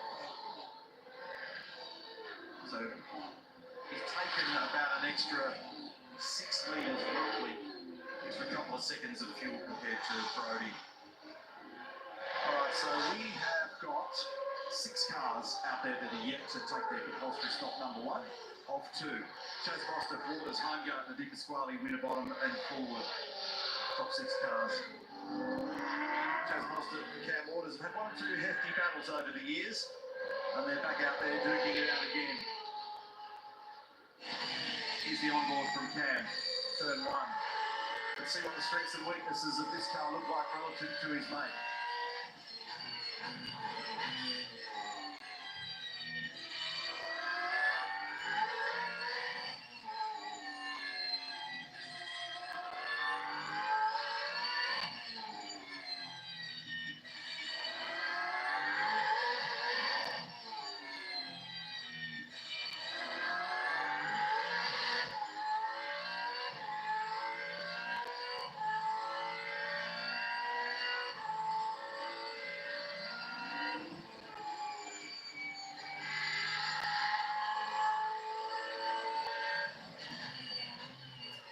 flashed the lights at him. Yep. Up at the western end of the racetrack, and then he's done a nice job of sliding down the inside. I'm glad we jumped on right at that moment because we got to see the setup and then we got to see the execute. And Chaz didn't really And he's coming in this lap, Chaz. try to cover because of this. So he knew that he was coming in and he knew that Cam had a run on him. So there was no use trying to balk him or move across. It was only going to cost both drivers time. So he basically put the white flag up and moved it wide. And he's got a little unscheduled holiday here. He's got a 5-second pause in the process. Green tyres, so shiny green tyres going on the rear. And I'm just looking at my screen, hasn't come up properly yet, but Brody.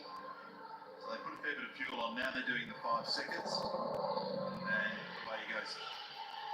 Okay, buddy, so you've got green rears, rated front, green rears, rated front. You've got Podium exit for position. So he's going to have a fairly decent amount of low-speed traction and grip. So he's got straight fronts, fresh rear tyres on that car, and kind of a 25 day. Apart from the 5-second standstill for the penalty, on our numbers they took a little over 50 litres, so that's probably the greatest fuel load that we've seen. And the reason they've done that was that we're going to have to sit here, we may as well try something different as a recovery tactic based on the fact that we've got a penalty for what happened up at turn 7 earlier on with Brock Feeney. So Frosty's all over him, he's got warm tyres on that car as Heimgartner comes out of second place into the pit lane. And so does Deep Pasquale that we spoke about before with the weird steering problem yesterday. Here's Andre.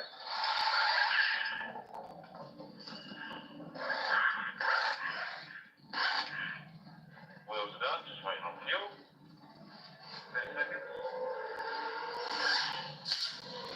This is the car that I spoke about yesterday that was in that contact with Will Brown up at 4. We didn't think it had taken too much of a bruise. As Declan Fraser goes back into the garage, sadly, in the training entry. And it had a mind of its own when it came to the steering arm and car 11, the Shelby Car Racing Team entry, which was a real shame. Ben Craig said this morning it was probably a top 4 or 5 car, so that result went wanting. And now Frosty's going to be all over the back of Anton here, so Dick Pasquale's going to have to work hard, try and cover him on the run up to turn 4. He'll need to drive it in the gunner, but Frosty's even further to the right. He's almost on the footpath. He won't be able to get down the inside, so he got that done very nicely then. He had a hustle on. Now, here we go. Brock Feeney has managed to slice straight down the middle. Red Bull meat in the sandwich, and then a crisscross for Brody out the other side. How cool is this? So this is on the replay. This is all going on while we were focused on the pit stops. And they were only a wafer thin margin apart on the run into turn number 1. So how's that? Smith going to the pit lane. This is on board with Brody. Here goes the Red Bull car down the inside, looking for the crisscross. And the problem with being out here that I explained earlier off the start of the race is the challenge of having to then close down onto the racing line into 1. And there was just a little moment where the side draft of the 2 cars drew them together. Another replay here of Waters getting down the inside of Mostert. Forwards in now as well in the Middies electrical entry. And very good pace.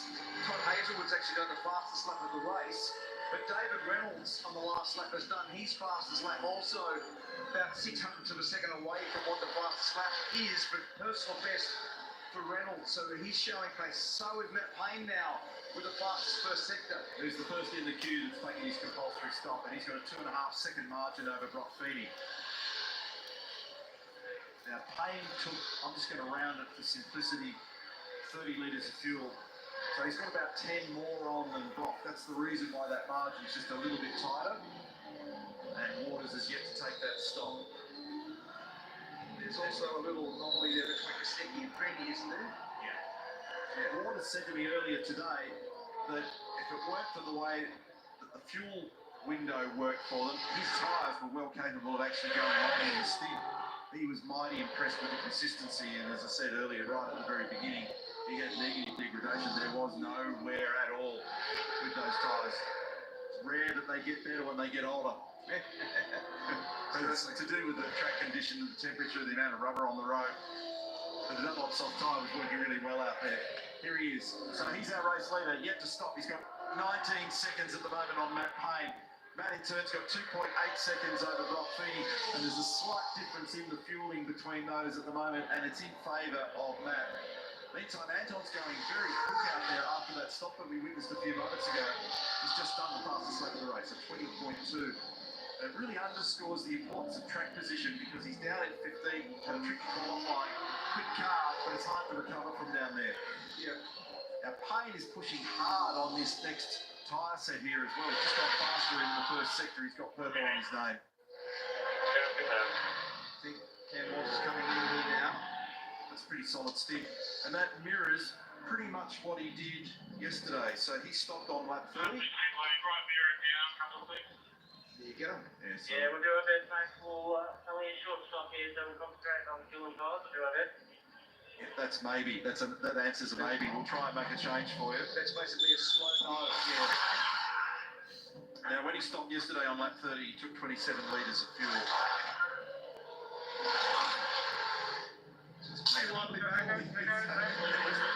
time at all to do anything under the back of that car in that stop. Yeah. But that's a battle on the left-hand side of the screen. Century Battery's chopper. And here's the rejoin. Spearing down the inside of Brown. He could see Cam Waters coming out to release the brake and actually turned into turn one faster than he would like. But he got away with it because he was able to spear it across the curb and remain in control of the Camaro. And he did that purposely just to try to avoid being caught by Waters. And now Cam having a little show of the nose at turn 7, which they're not overtaking in that little zone there at 6 and 7 today. It must be a changed characteristic in the cars. You didn't see as much of that previously, but they obviously like being able to sneak up the inside there, particularly if you compromise coming out of turn 6 and you've got a bit of wheel spin. Waters thought long and hard about it and couldn't quite get it done. Meantime, it's a 3.8 second margin playing over Feeney at the moment. He's starting to just stretch that lead with the pace that he's showing. We haven't seen him even blink so far. He hasn't looked like putting a foot wrong. But it's a very good battle.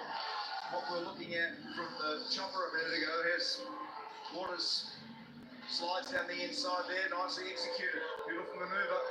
But Feeney, Kostecki and Reynolds are the line of stern in second, third and fourth. And that's them. So that brawl that you were watching then, everybody clustered around positions 8, 9, 10, 11.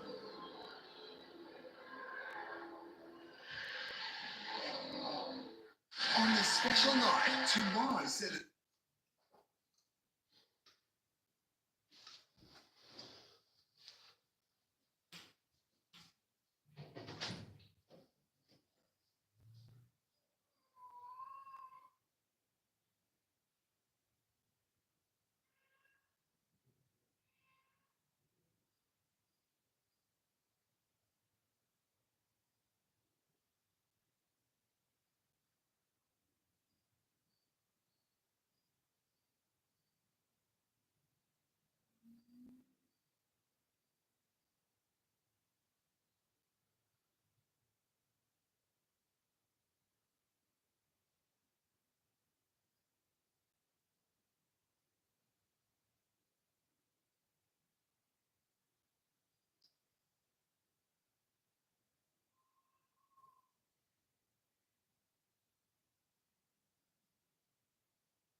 Now Kostecki has another peek down the inside. He gets it closed off, and in fact he's run by Brody. That could make it quite vulnerable to David Reynolds here. We're watching the battle for second, third, fourth, and it's extremely tight.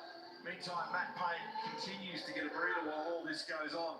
This is providing him with a little bit of a free kick at the moment. Now all of that move down into the hairpin cost Brody pretty significantly in the battle. It's going to take a little bit of time to be able to wind that margin back in on front. If anything now, he needs his elbows up high based on what Reynolds is capable of doing. And it looks a little understeery. So when he tried to get into turn 9 and Reynolds is going to run, he's dead set going to run here. And he's fired down there. And he's made it stick. Nicely done, David Reynolds. Austin Vane on the radio said you'll get this done at 4. And he did. So good pace there. So Brody's thing mustn't be quite to his liking at the moment. It doesn't take much to get out of rhythm. See whether things settle down and whether he can get back in tune with where Brock is, who's now got a couple of seconds on him down the road. 4.5 seconds is the gap now, Payne over Feeney. Fastest lap still belongs to Dick Pasquale down at 15. And what Alistair will be saying to David Reynolds now is don't mess around with Brock Feeney, because remember it was only a lap ago that Brody was having a dive at Feeney at that spot right there, so he was actually showing better pace. This is the move I just spoke of. So he actually moved it out of the brakes. The problem is it locked the wheel right at the end. Here it locked, and then when it locked the right front, then he couldn't steer it. He understeered wide. That was when David Reynolds got into position to put a move on him. So instead of being able to take the spot, he actually lost ground, and then David was able to capitalise on a bad run out of turn 3 and straight down the inside with a bit of coaching by Alistair McVeigh, his engineer, said, you'll get this done. And we're on board now for it. Bang, straight down the inside. Hard to do. Very, very well done in terms of the execution there, David Reynolds. Brady put up too much resistance either. That is Alistair watching from the Penrite Racing garage. They're no longer a couple after the end of today's 78 lap. They've worked together for a really long period. They've been together for a long period of time. Al's been whispering in his racing ear for quite some time. You don't have to ring the family law court or anything, do you? Or what do you do? No longer a couple. One of the many changes that they're going to deal with going into the new season in 24, which will get started at Mount Panorama Bathurst with the giant festival of speed next year for the Bathurst 12 Hour and for the West Margaretto Supercars Championship. Doesn't get old looking at the angles of the cars arriving and departing down there at turn 8. Todd Hazelwood sitting in 11th here in the Red Arc entry at the moment. He's got Scott Pye behind him. So, two South Australian operators here doing a nice job, just hovering around the back end of the top 10. I think Waters just made a move on Randall. I'll get that confirmed and moved up the spot. 4.7 seconds. Payne's got pace here at the moment. He just keeps on squeaking a little bit further down the road with every passing lap. It's only millimetres, but it's enough to count. And he's got a bit of fuel in hand. Just on board with Scott Knight for Flip Century, Team 18. He's on the move at the end of today. We'll see him come back next year in the Enduros, Sandown, and at Bathurst, the Red Bull Ampol Racing Team. Here is Waters. Yeah, you're right. He's been able to put a move on Randall. Waters is in behind Will Davison. And this is the move. Gee, I'll tell you what, as soon as you said that, people have gone and found it for you. Huh? Yeah, nice job. He's done that pretty easily, hasn't he? So he's been able to sneak down the inside. This is the driver's eye view. Thomas doesn't put up too much of a battle here. And rocks on in there. So he's now behind Will Davison. Will's been having a bit of a challenge just finding happiness under brakes in this car. And he just ends up with too much rear locking right at the wrong time. It looks like he's got some decent pace out there at the moment. He's up 7 spots, so he's done a good job. So now have a look at that total. Reynolds, very good 7 spots. Van Gisbergen, outstanding. Will Davison, 7 spots also. James Courtney up 8. Scott Pye up 7. Now, Catholics are going to have a go here.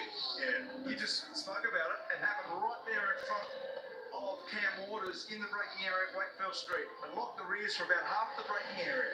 And they had challenges to that Bathurst. Remember, they were changing brake sets, and they had brake experts looking at master cylinders, and there's been discussion about pads and all sorts of things. But yeah, pretty easy to see there, and it was a nice easy manoeuvre down the inside for Cam Waters. So all of a sudden, he's invigorated, got himself up into 6th place. So next for him could be Shane Van Gisbergen. It's Shane in the foreground. So there's the wriggling at the back of the number 17 Shelby Power Racing Mustang, and Waters just glides down the inside without too much stress on that one. 4.6 seconds static margin at the moment between Payne and Feeney. David Reynolds sitting in 3rd, Brody in 4th, followed by Van Gisbergen. Repco's Black Friday sale is on now with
And we've got 38 laps remaining.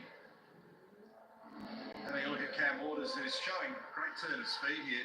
He's going to do exactly the same manoeuvre on Van Gisbergen that he put on Thomas Randall, and that he also put on Will Davison. So Shane's got no fight in him down there. You can see him arriving on the scene. So he's quick at the moment.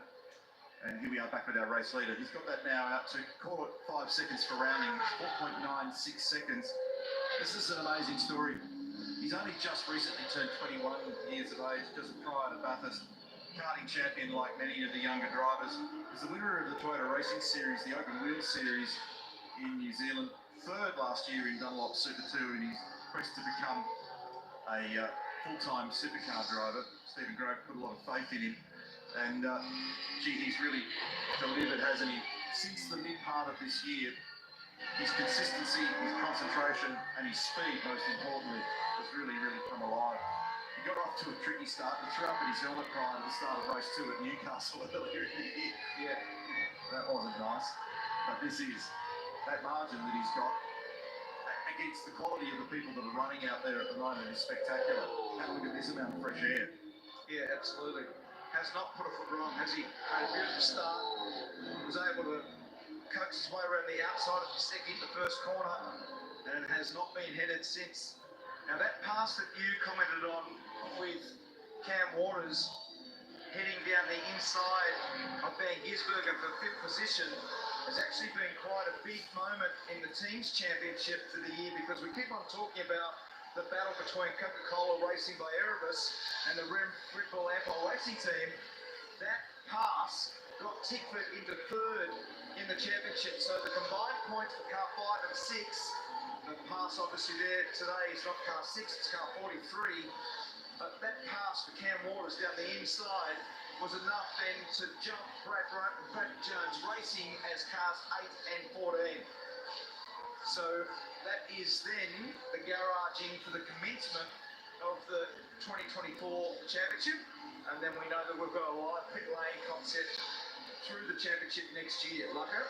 And Stacey, hasn't this Penrite racing team got some momentum at the moment? So let's have a chat to the captain of the ship that's invested a lot here. Mate, we're fascinated to just watch the form of young Matt playing at the moment. Steve, what did you see in him? Why did you grab this kid? Because he looks like another Kiwi that's going to do the business. Yeah, well, look, we watched him in Carrera Cup and we saw how good his data was. And even here, like at the moment, he's just a robot. Every lap's the same. His lap times are just really, really good. I have a theory, mate, because, we've had McLaughlin and Coulthard and Stanaway's coming. Wigram, Manfield, Taupo, where we're going, Pukekohe, all these gnarly Kiwi circuits. If you prevail on those, I reckon you can prevail anywhere in the world. There's a little bit of that in there. Yeah, definitely. And we saw it, in the wet. He was really good in the first practice. So he's got the wet. The Kiwis have got the wet. And he's got the consistency. He's pretty unassuming. He just gets on with the job. So hopefully this could be, hopefully his day. I'm going to pull his boots off because he pulled Shane Van Gisbergen's boots off. He's got webs between his toes. All right, mate, thank you. Take care. Stephen Grove with Mark Larkin, just as we're watching Cam Waters get down the inside of Brody Kostecki. That brings him now up into 4th position. That car's showing great speed. More speed. You commented in the first segment of the race that it didn't look great. If you recall, he wanted a change, which he didn't get. So it's this tyre set potentially that's lit this car up. Yep. So he didn't get anything in the way of an adjustment to smarten up the balance of the car. But this car's come alive on this tyre set for sure. Here's the replay again. Through turn 8 and then offers up down the inside. He's able to do that with relative ease. Diagonals down to the apex down there. Brody sees him coming. Just haven't quite had the car today, have they, with Brody? It was good for quality. Doesn't quite have the edge that it needs at the moment to offer some resistance down here. And Cam was able to get through the hairpin down there in 2nd gear. Didn't even need to grab 1st slot to get it around there. Often you'll see when someone makes that move, they'll go all the way back to 1st just to be able to punch out the other side. You don't want to do that too many times. So that's the only little glimmer that we've seen where a small error like that can actually, in the end, have quite a big penalty. Just see how it can dislodge the left-hand side of that front air dam. Nearly ripped Ned's beard off there. It almost did. So that pass that we saw Cam Waters put on Brody Kostecki was another part of the team's championship and the uplift of points for Tickford. And that's also why James Courtney's very energised to get by Will Brown for 9th position. So anything that they can do cements them into 3rd spot in the garaging. So the way that it will line up for the start of 2024 in terms of the team's championship now would be the Coca-Cola Camaros, followed by the Red Bull Ampol Camaros, and then the Tickford Mustangs for the start of next year. James is hustling on the back of Will Brown then. In the final corner. You heard Stephen Grove talking about Matt Payne in Carrera Cup in 21. He was 6th in that championship, in that journey that's brought him here. Talk about karts and then 2 other racing series, Porsche Carrera Cup, and then the Dunlop Super 2 series, and now here. So James also looks like he's got a reasonable bit of speed in this segment of the race, and he's drawing Todd Hazelwood along with him in the process. So And neither of the Coke cars have got awesome peak speed today. There's a little queue forming in behind Will Brown at the moment, so it's going to be a bit of pressure on him. 3 cars in behind him. Now, when they stopped yesterday as a lead group, it was Randall that of the top 3 pitted earliest on lap 48. Waters pitted on 52 and Reynolds on 54. So we're starting to zone into that area now within the next 8 to 10 laps. Gisberg and Davison in as soon as you said that. That's a policy for them now. Shane's stop is going to be very long, and so is Will's, because remember at the start there was only 12.5 litres for Gisberg and not much more. It was only 13.2 on our numbers for Will. Two very long stops.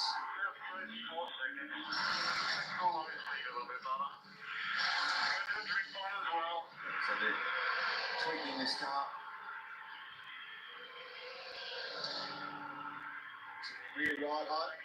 Make sure we got those seats down.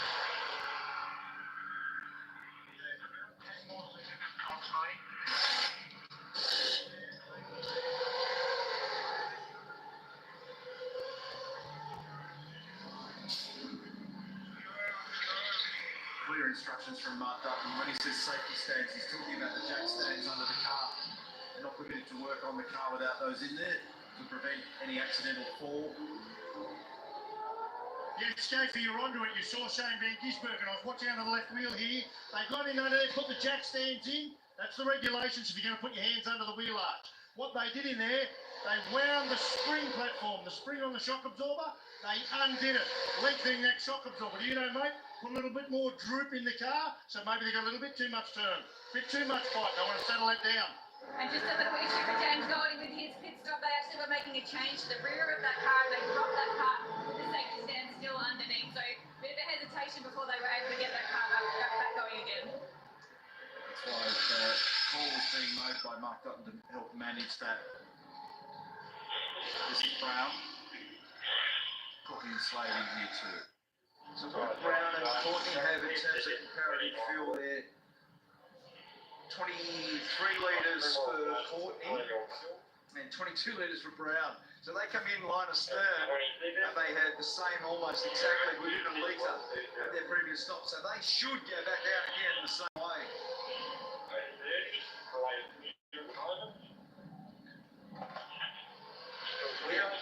Our real time numbers is 33.2, place 33.1.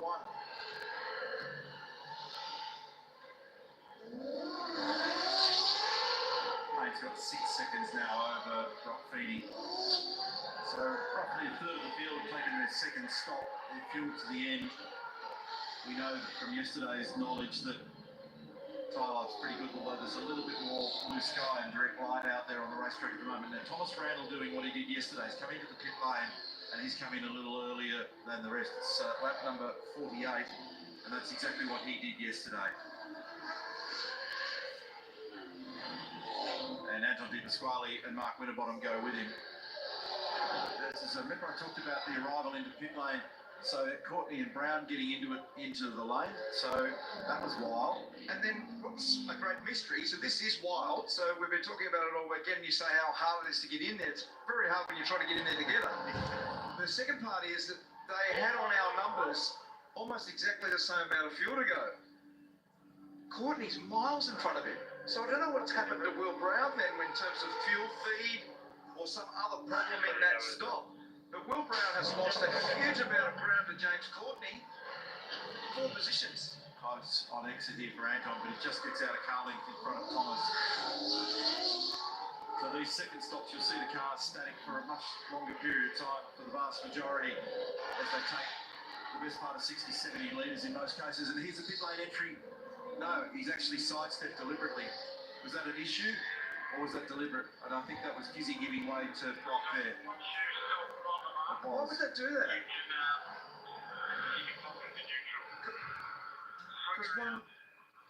Because this is now the third stop for Van Gisbergen, so he's going to have a problem. And that's, yeah, so it wasn't an entry issue. He's just steered wide to give space to Brock, who is a contender. did they underfill Van Gisbergen? I can't do the numbers yet because they haven't come through. But for Shane to move over and let Brock by, this is massive.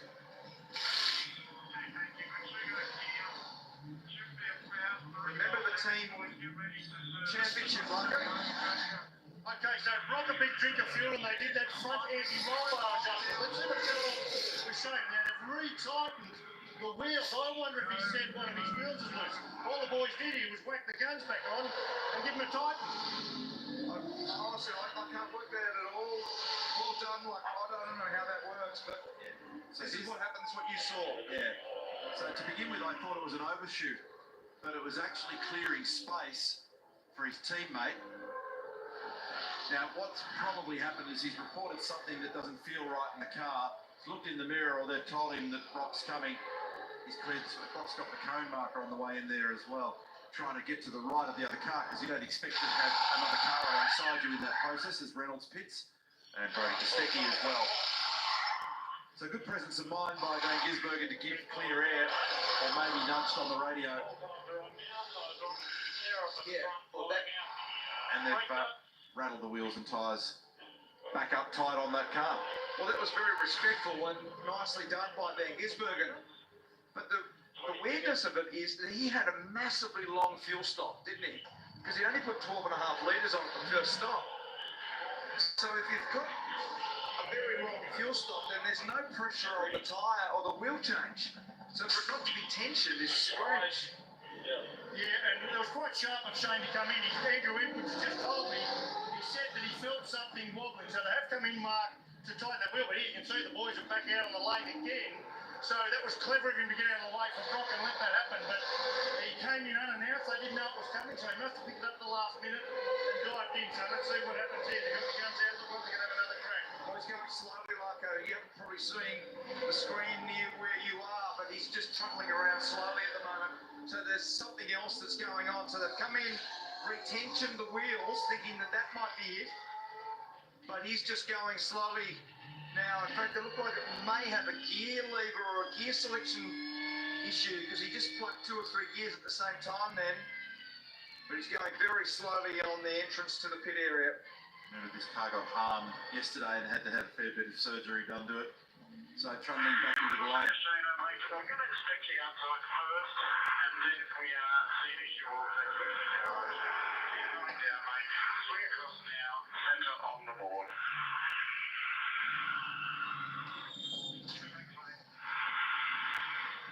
So from what Mark reported before, great presence of mind by Van Gisbergen to get out of the way because the team didn't know he was coming. So he moved it out of the way on purpose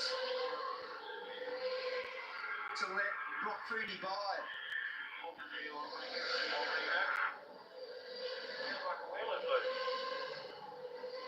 So this is... And all the evidence is there, isn't it? Something loose. The boys grabbing all the parts. They don't know what they're looking for. They're just wobbling. But look at this. Look at the build-up on the tyre. That's massive build-up. And sometimes, we all know as ex-drivers, that build-up give you the sensation there's something coming loose. There's something wobbling. I wonder if it's that. Yeah, build-up can literally fool you into thinking that there's something catastrophic going on in the car. Now, Waters is in. This is a key stop for these guys. So meantime, Van Gisbergen just in front of him down the lane trying to investigate what the problem is. Mirror out, left mirror out, equal out. That's a good move to fix the mirror while they were there. Lift the mirror out. Yeah, look at that. Yeah, there you go. Eyes on fuel right, jury. When we drop waters, we are clear. 27 seconds, very close now. Get ready. Go, go, go, go, go. Like a nice job, fairly straightforward. So that's second stop now completed for Cam Waters. So we've only got 3 cars in the field. Matt Payne, Chaz lost at Cam Hill that are yet to take their final stop of the day.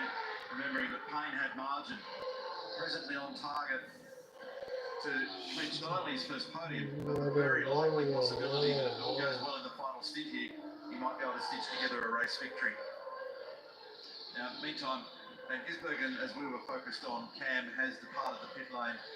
And car number 8, Andre Heimgartner, is going to get a bad sportsmanship flag for exceeding track limits. It's a cool shot of the racetrack precinct in the Adelaide Parklands, how close the Adelaide CBD is off to the edge of the racetrack. And up the end of Wakefield Street, you're virtually right in the city fringe when you get to turn 4. Beautiful view as Chaz Mostert now comes in from second position. It's dry ice for the driver cooling system going in, and a tear off also being released off the front of that car. They've stuck about 5 of those on for the longer races. Door is shut for 20 seconds, mate. The lane's clear in a minute. When it drops, it's going to go. Be ready. Be ready for it. Go, go, go. You can see behind them also at Penrite Racing, looked like they were standing by there for Matt Payne. I think Garth was lurking around down there to keep an eye on that one when it does happen. So key stop for them, got to be executed with perfection, and here he is on cue. Matt Payne brings it into pit lane for his final stop of the Sunday afternoon Adelaide 500. Important thing right here is to get it stopped on the mark so they can get the fuel rig on. On the mark, nicely, fuel rig's connected. They've got time, the fuel will cover the tyres. You can see 2 brand new tyres going on the working side of the car.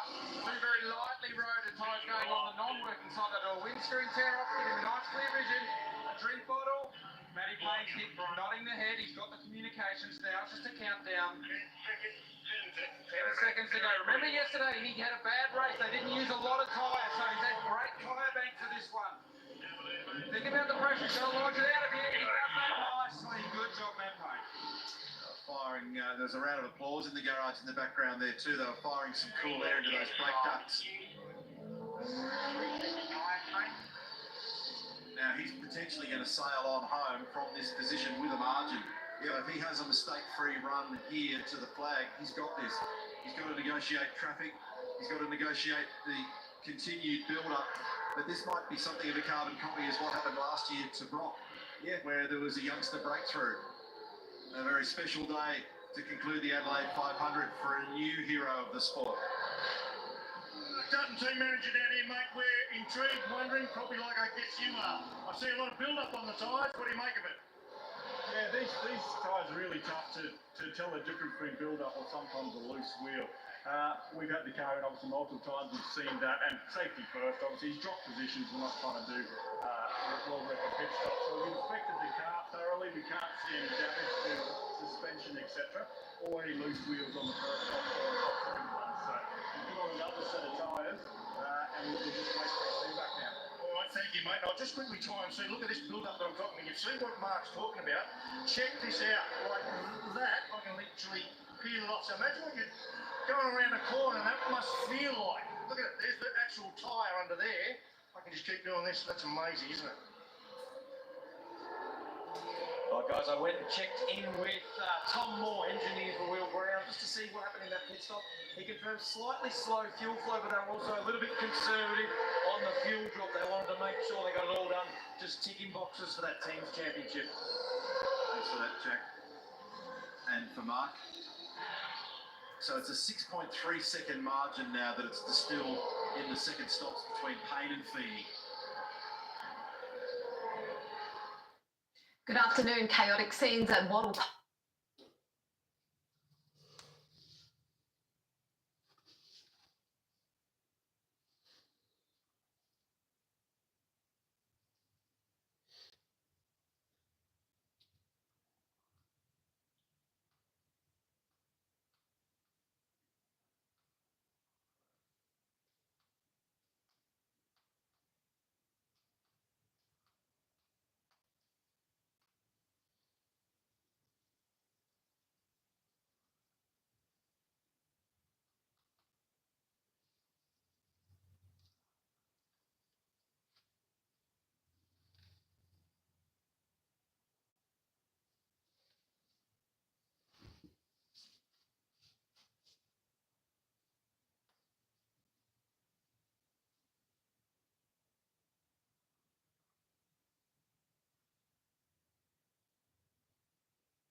their second compulsory stop. It's a blast to the flag now. Is it going to be a clean run? Might there be a safety car? Or is Matt Payne staring down the gun barrel with the possibility of not only his first podium, but potentially a first victory in his young career? We're focused on a battle here for 5th and 6th. Heimgartner on the screen, RJ Battery's entry, and he's got Brody Kostecki tucked in behind him. Just beyond them at the moment is Anthony Pasquale, who's managed to claw up into the top 10. He's up 7 spots from his qualifying position. Chaz Moslett's just drifted a little from Thomas Randall. Will Davis in the 10, just outside the 10 is Hazelwood. So good drive by Andre Heimgartner today. Forged his way forward. He made it into the Armor All Top 10 shootout. And then he's been playing with the heavyweights at the pointy end of the field, and he's been able to make ground. So David Reynolds at the moment at the front of the field has been the man of the match with 7 positions gained. And then Heimgartner with 4, Dick Pasquale with 7 also. It's a pretty healthy battle going on there. There's that pickup you spoke of. If you run over that, then obviously that's the thing that binds its way to the tyres. Brody had a little look down the inside of Andre there at turn 7. Seen a bit of action there today already. That was just a tiny bit of pickup. It was a massive chunk of it. It was a blob. Yeah. Well, it would have come out, it would have jumped out of the car after it hit the curb at turn 5. So as you've got all of that pickup being built up in the inner guard of the cars, when you spear over a curb, sometimes it just gets dislodged like that, and that's what would have happened with that particular ball pickup that was on the road where we saw it. About 60 kilometres of racing to go in our championship this year. 60 kilometres separating Matt Payne from the possibility of a pretty important victory. They'll be starting to tense up down there in that Penrite Racing Garage at the prospect of this. Because first it would have been, can he get off the line? Then it would be, can he hold him at bay in the first stint? And then it's, can we execute the first stop? And then it's, can we hold him at bay in the second stint? Now can we execute the second stop? So they're just gradually going down the checklist and getting things done. And now they're into the phase of the race where it'll be hard for them to tear their eyes off the timing monitor and off the screens. Now Brody winding himself back into contention here. Lost it right under the rear bumper of Anthony Pasquale. And Thomas Randall, you see him just off in the distance there in the background. Jumping on with Chaz now, turn 8.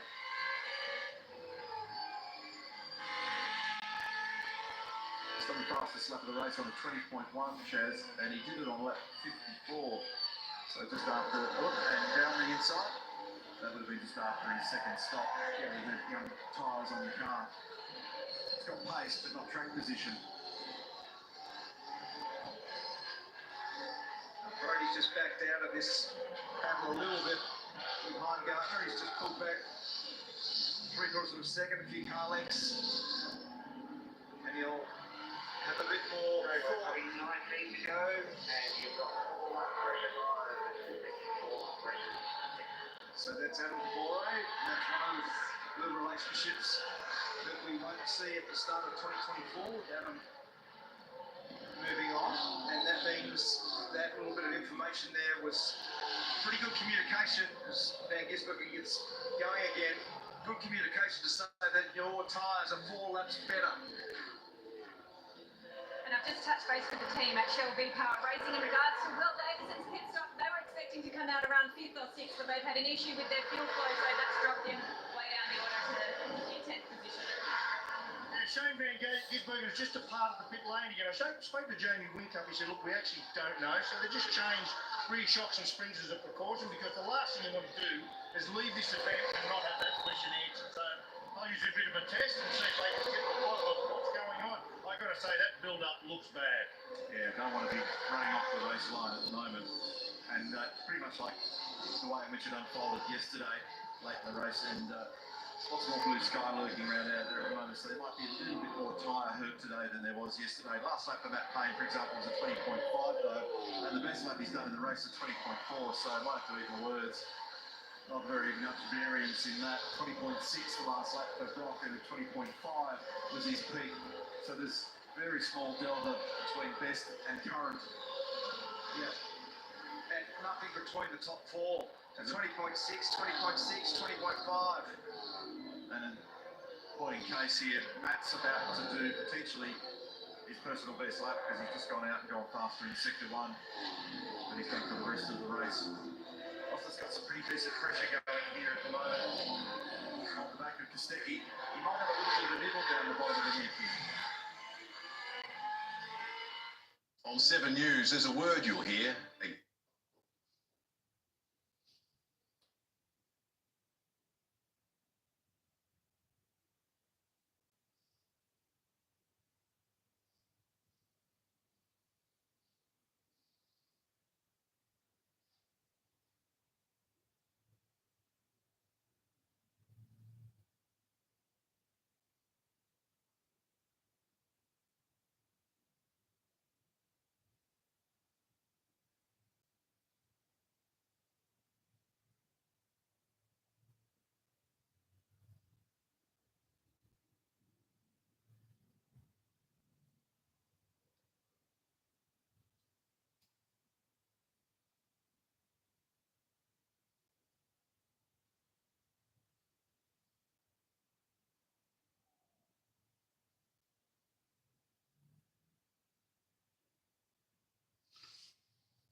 Kostecki drops 2 spots in that manoeuvre.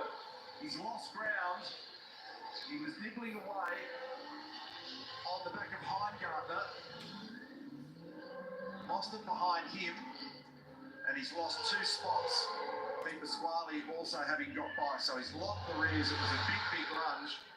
He was energised to do it in the run through turn 8, and then he knew that he wasn't going to be able to pull it up. You can see it got the wriggles on under brakes, and he released the brake pedal, dropped 2 spots. So Mostert and Di Pasquale get by. Kostecki drops back into 8th position, but A for effort. Well, he was going to drill the back of Andre's car, wasn't he? Yeah. So he just very gently moved the steering, just a little bit of left-hand steering input, and released some brake pressure and ran wide. But it was certainly better than trying to get it into the corner, because if he turned in to turn 9, then he was definitely going to make contact with Andre Heingartner. Now, Mostert's been very good here through the weekend. See whether he can get a little run. Not really, not much of a gain there at all, but he's also quite strong in the braking area. And the 2 principal spots that Mostert's been using has been the turn 9 hairpin or the area of turn 13 on the approach to the final corner of turn 14. This one here, up and over the inside curve and getting it stopped. Great shot from our chopper cam there. Adelaide, South Australia, congratulations to everybody involved, the South Australian Motorsport Board, the Premier and all the government support, everybody that's been so supportive of this event. It hasn't just been reintroduced, this event has been completely reinvigorated. And the overlay and the spend and the look and the vibe and the atmosphere of this weekend is just one of a kind. It's just absolutely fantastic, and the patrons are here by plenty. That cover over the grandstand that the Premier spoke to Mark Barrera about before the start of the race is just another one of the features of this year. And congratulations to everybody who's been involved. What an unbelievable event.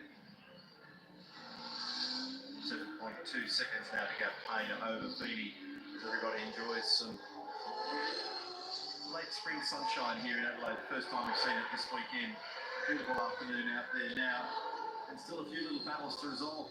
This is one of them. Nice battle going on for 5th and 6th between Andre Heimgartner and Chaz Mostert, and stalking just in the background is Anzadip Pasquale in the Shelvicar Racing entry. Chaz has got that thing wriggling under brakes. Now Anton is also max attack in the braking area there, and he just ran ever so slightly wide.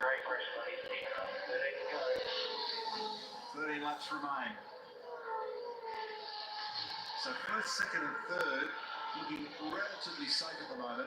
Reynolds, quieter run for him in third at the moment. He's got a margin of just under 4 seconds over Cam Waters. And this is where the focus lies at the moment. The battle pack very definitely in this spot. And Mostert looks strong through here, doesn't he? I think Heimgartner's just having a bit of a battle pulling that thing up. It just hasn't quite got the tyre grip in a couple of spots, nor does it have the traction. You can see it there. So Chaz now gets it down the inside. He may even get it done before they get to turn 8. Now there's a right-of-way rule here, much like there is at the Gold Coast, but he's got it done by the time he got to the 150 mark. Did he rub it? Did he rub it? That was close. That was close. And Anton's right in here as well. If there was any space on the outside there, I'll be surprised. I think he might have given the fence a rub for sure, Neil. And I think that they're all blowing up on the radio with Andre that he was further along from that point of description. The point that you were making is roughly 150 metres before the corner. You've got to be at least level on the inside. And he turns it in. Oh my God, that was close. Yeah, we've got to get the front shot to be able to see. Here we go. Look at the slide that he's got going. He's in the marbles. Oh, that was a feeler gauge. That was a feeler gauge. It was about 2 thou between the left rear and the concrete wall. Whoa. Adam's like, whew. Yeah, so that'll be the reason. Actually, the chopper shot wasn't as damning. No, but when we're back on the ground, that was late in the game there. That was the reason why Heimgartner lit up on the radio. They were having a drag race on there, run down there. But the other part about all that was that when Mozzie got it done, he was out there in River Neverland. Yeah, because he was on those marbles that we've been describing. So he only scrambled out the other side of that one just. Well, it compromised the turning, didn't it? It was actually narrow on the way to the corner, but he was wide on the way out. And that was the thing. He threw it in there, and he was going to do it no matter what. Yep. There was no talking him out of that one.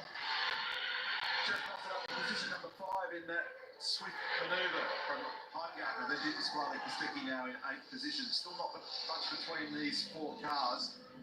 Only a couple of seconds blanketing them for these minor positions. Thomas Randall's not too far off the tow rope either. And then further afield there you had a glimpse of Will Davison. 7.1 seconds. Next time through it'll be 10 to go.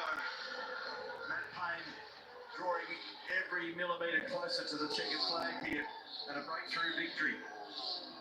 What a moment that's going to be if in fact it unfolds.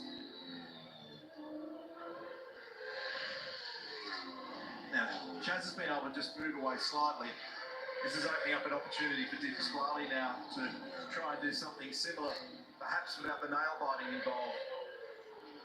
So Anton now right under the back seat, that rubber flailing off the cars on the run down towards turn 8 here. Di Pasquale sizes him up. Is he going to have a crack when they get down here under the brakes? This is where I'm going to be just a little bit vulnerable, but Di Pasquale just stays in the queue for the moment. He's got the lights on.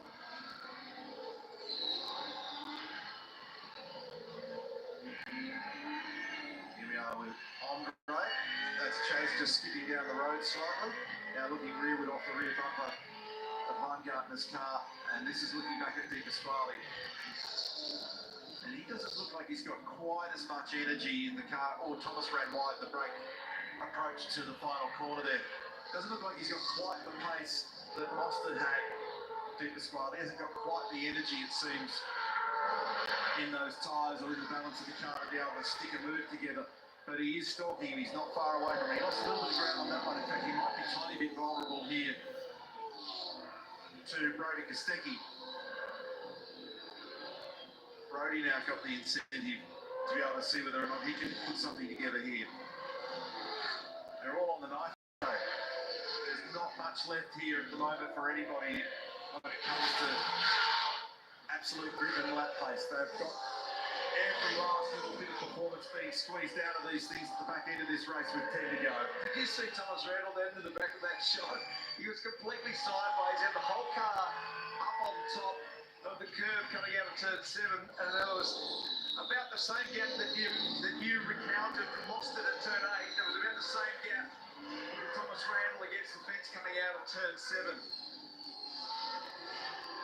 And he had that moment at the final corner as well. There he is in the green and white car, the Castrol entry.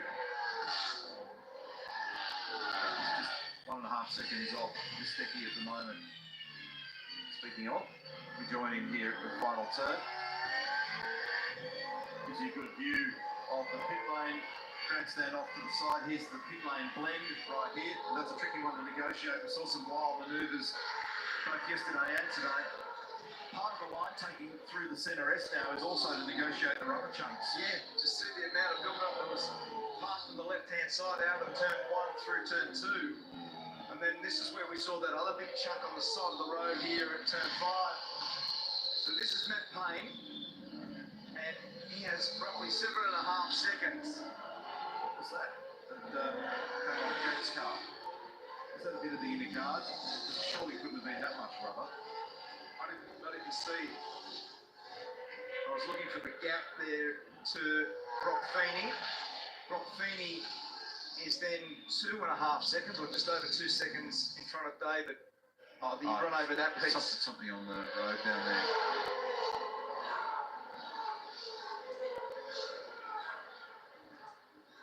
Asking that shot received.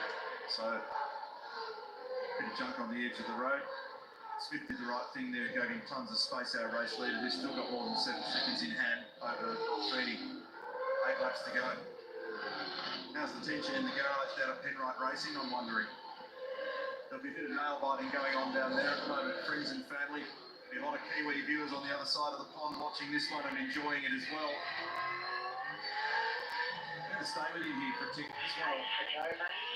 Have a good day. Start from the diet. Stay with him and have a look and see what the work rate looks like. Jack Bell, the engineer, David Couchy is the team principal down there.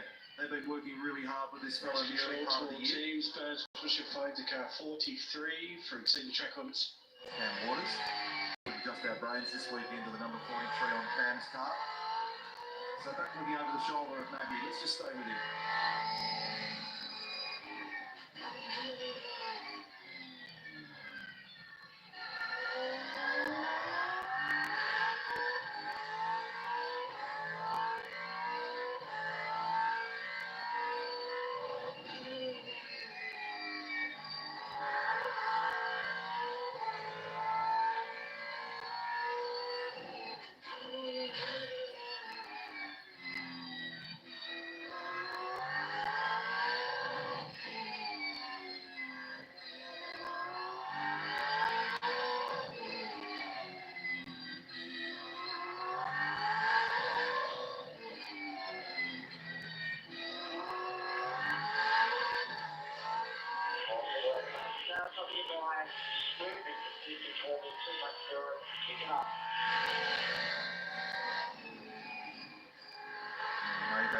adjustment on the brake bias control. It's that fluorescent knob that you can see that allows you to change the brake percentage front to rear on the car. A quick adjustment of those brake biases that we had in years gone by has now disappeared, so it's back to the old rotary knob. And they get a corresponding number on the dashboard for where that brake bias is. Sometimes you change that on multiple occasions through the race as the tyres wear and the fuel load changes. Track conditions alter. This car looks good, Mark, and he's driving it well. I saw him make a little catch up at turn 7. The rest of the time, it's all looking pretty comfortable. We've got 6 laps remaining. It's about 18 kilometres that separates him from the biggest victory of his career. And he's got 7.5 seconds over Brock Feeney. Nobody can throw a punch at him, and they've not done that from the start of the race. He's just been squeaking away a millimetre at a time, and we've got 73 laps in the bank, and it looks like he could close this deal. He just has beautiful rhythm going, momentum, hasn't he? The other part that's really impressive is when you're listening. 21-0. Behind 7.7. Yeah, well done. So again, that communication is really concise. It's informative to the point where he knows his own number. He knows the gap back to the previous car and what sort of speed each lap that Brock Feeney's doing. The other thing that's, when we're on board with him, really evident is how nicely he puts power down. So on the way out of every corner, you can hear the throttle modulation and the way that he progresses the throttle on the way out of those slow corners, and when he does it, it extends that throttle. I've never heard once the burst of wheel spin. So he's patting the desk there, and it's his son Brendan on his right-hand side, camera left for us. So now it's 5 laps to go. They can't tear their eyes away from this. What a moment. It's a big investment when you put a youngster in the car, and there's a risk involved in that as well. And sometimes they've got to make a couple of mistakes along the way in order to be able to find their feet, and that can be costly for a team owner. But the faith is now being rewarded with a beautiful execute this afternoon by Matt Payne. Less than 5 laps remaining for him now. He's got the margin even further out. He's stretching the lead. It's nearly 8 seconds now.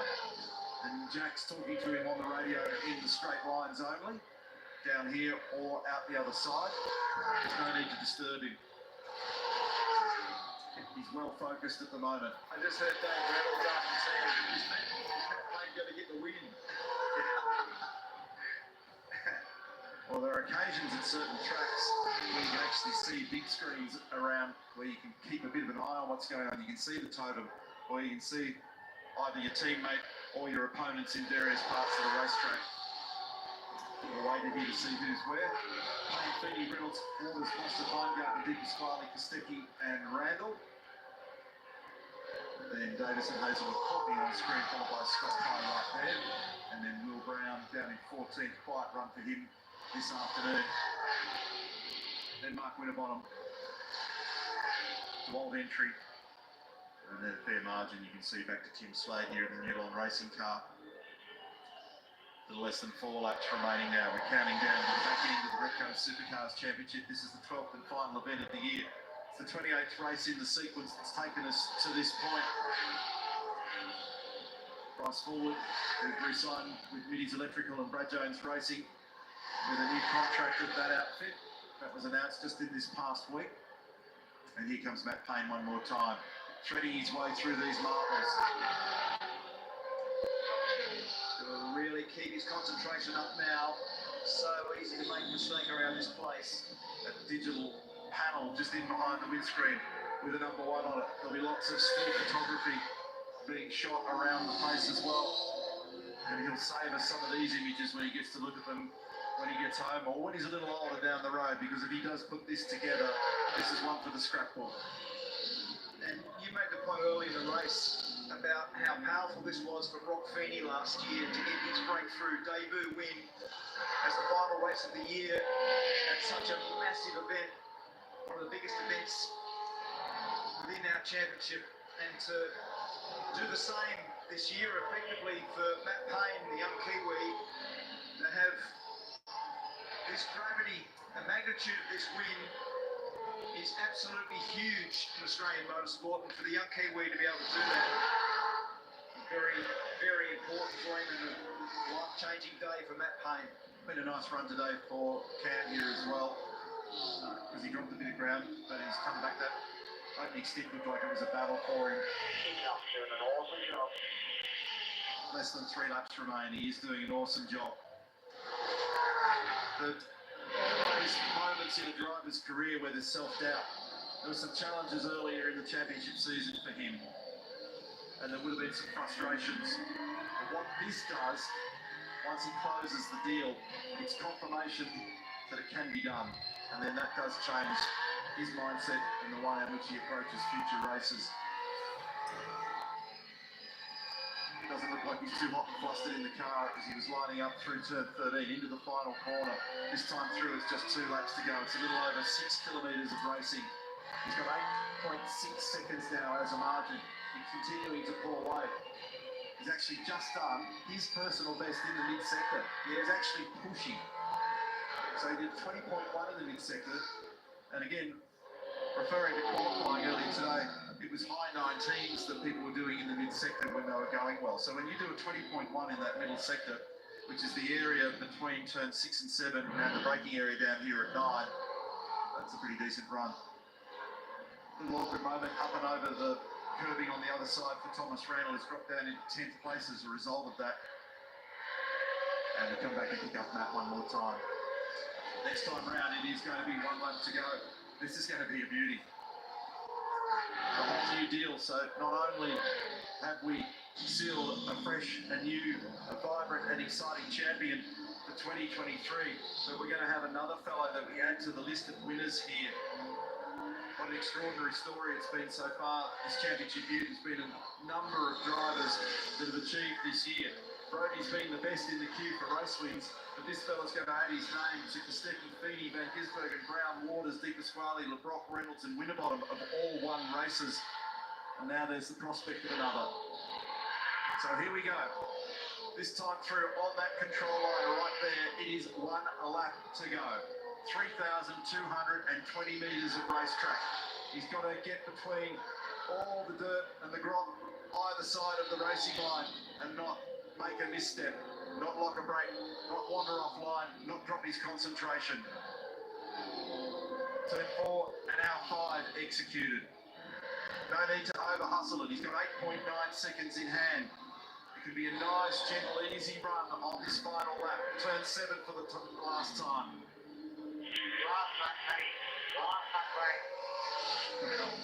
And he showed this pace yesterday, didn't he? He did, and that's why I was looking forward to seeing what he could do today. It was so frustrating to get caught up in all the trouble in yesterday's race. Down to the tricky and critical turn 9 now for the last time. And out the other side, Stephen Grove can barely contain himself. They're going to wind themselves into a frenzy of Penrite Racing for this one. Gigantic investment for Stephen and Brenton Grove. Millions of dollars on the line to make it all happen. Into the final corner at the end of 78 laps for Penrite Racing. He's 21 years of age, and Matt Payne joins the list of winners in Supercars Racing for the Vailo500 and a brilliant breakthrough win.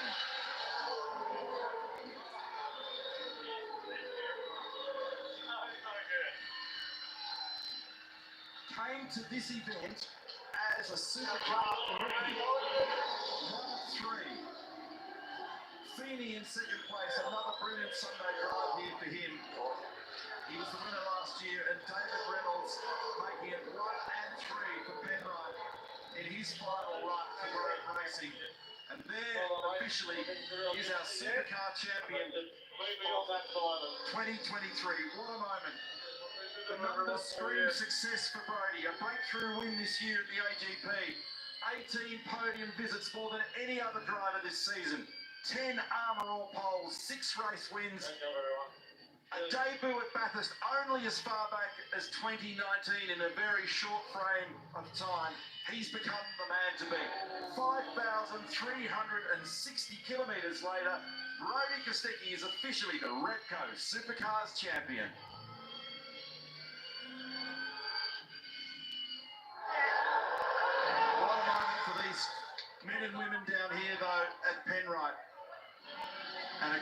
moment also for the Coca-Cola Racing and Erebus. Don't headbutt each other, please. It's got danger written all over it. Certainly.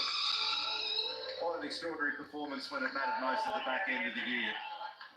So first and third for Matt Payne, for David Reynolds, Brock Feeney in the middle there for the Red Bull Ampol Racing team. And this man now can officially sigh a sigh of relief. He is the champion. He's done a beautiful job this year. His application, his work, his dedication to the technical craft, the way in which he's conducted himself, the way he's handled things with us, the way he's worked within that team, it's been an absolute pleasure. So fantastic to see the way in which he's been able to put it together, and all congratulations go to Brodie Kostecki. Been a remarkable year for Brodie, and a great response by everybody there at Coca-Cola Racing by Erebus, because that team have been superb. And Brodie Kostecki, sincere congratulations on what has been a standout season. And there he is in front of everybody to celebrate massive success this year.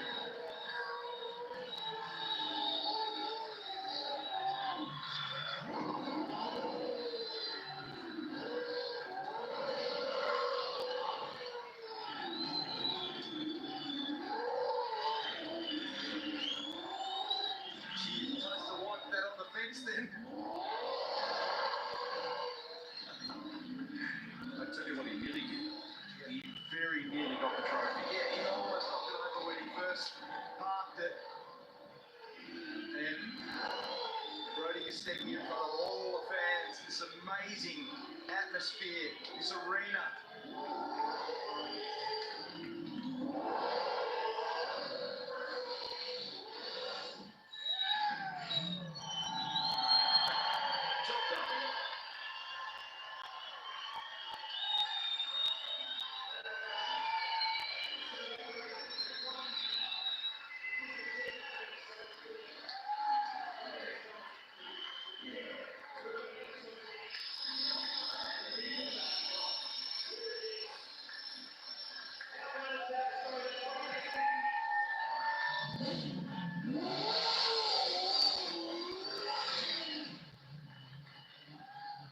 Those Dunlop rear tyres are very good now.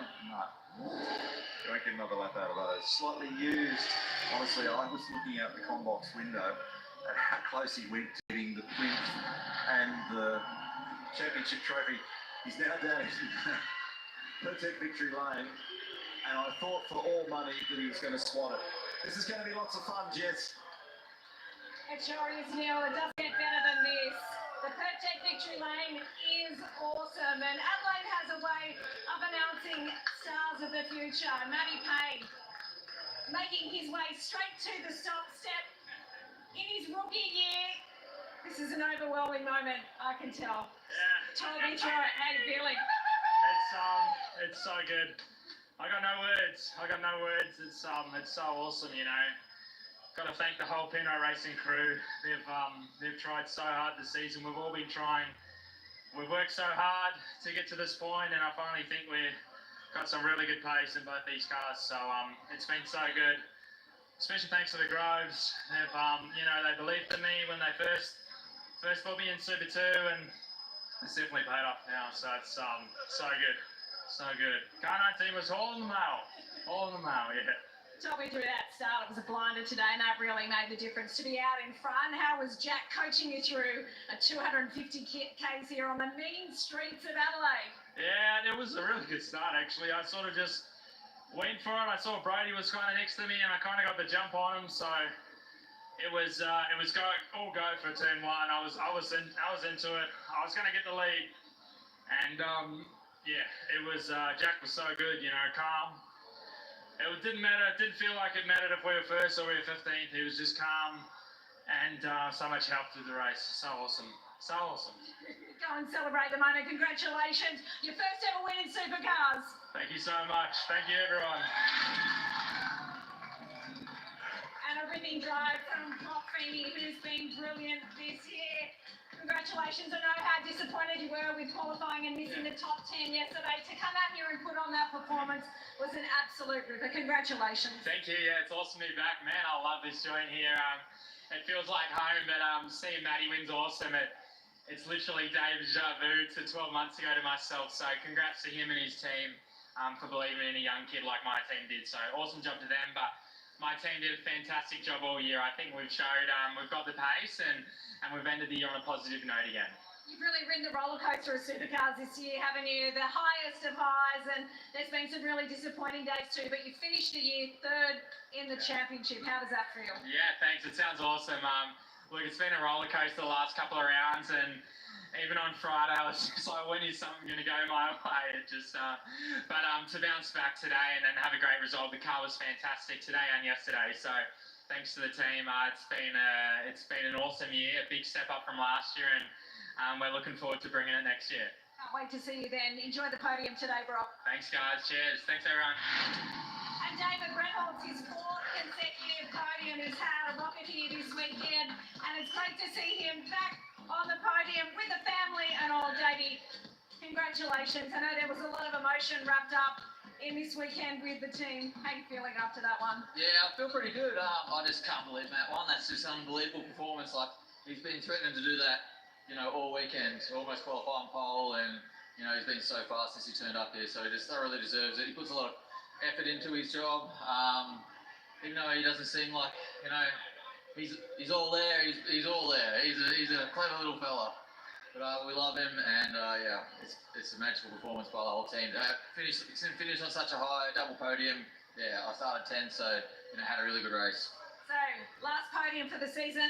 What can we expect up there, Davey? Well, I didn't win, so probably nothing. So I don't know, I might take my little boy up and see if he wants to have a go. Maybe not a shoey, but maybe we'll figure something out. Not for you. Congratulations on an epic finish to the season. Go and enjoy it with the team. Thanks, Jess. Can I have a hug? David Reynolds, that is one unique creature right there. So imagine being described as not all there by your teammate. Probably just think, back into perfect victory lane here, and the focus shifting from those that have done a marvellous job today to be first, second and third, back to Brody, who stitched it together across the championship season. Started all the way back in Newcastle.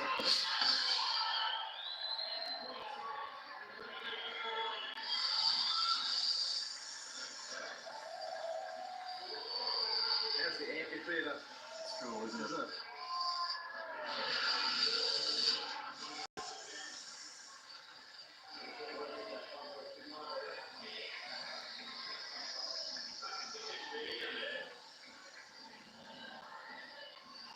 I just need to find my little bit of pink paper that had a phone number on it out there.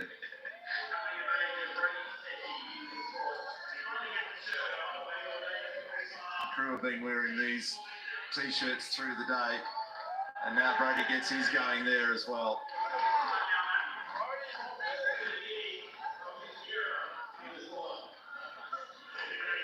Nathan Kaiser is down there as well, and Jess is down in amongst it.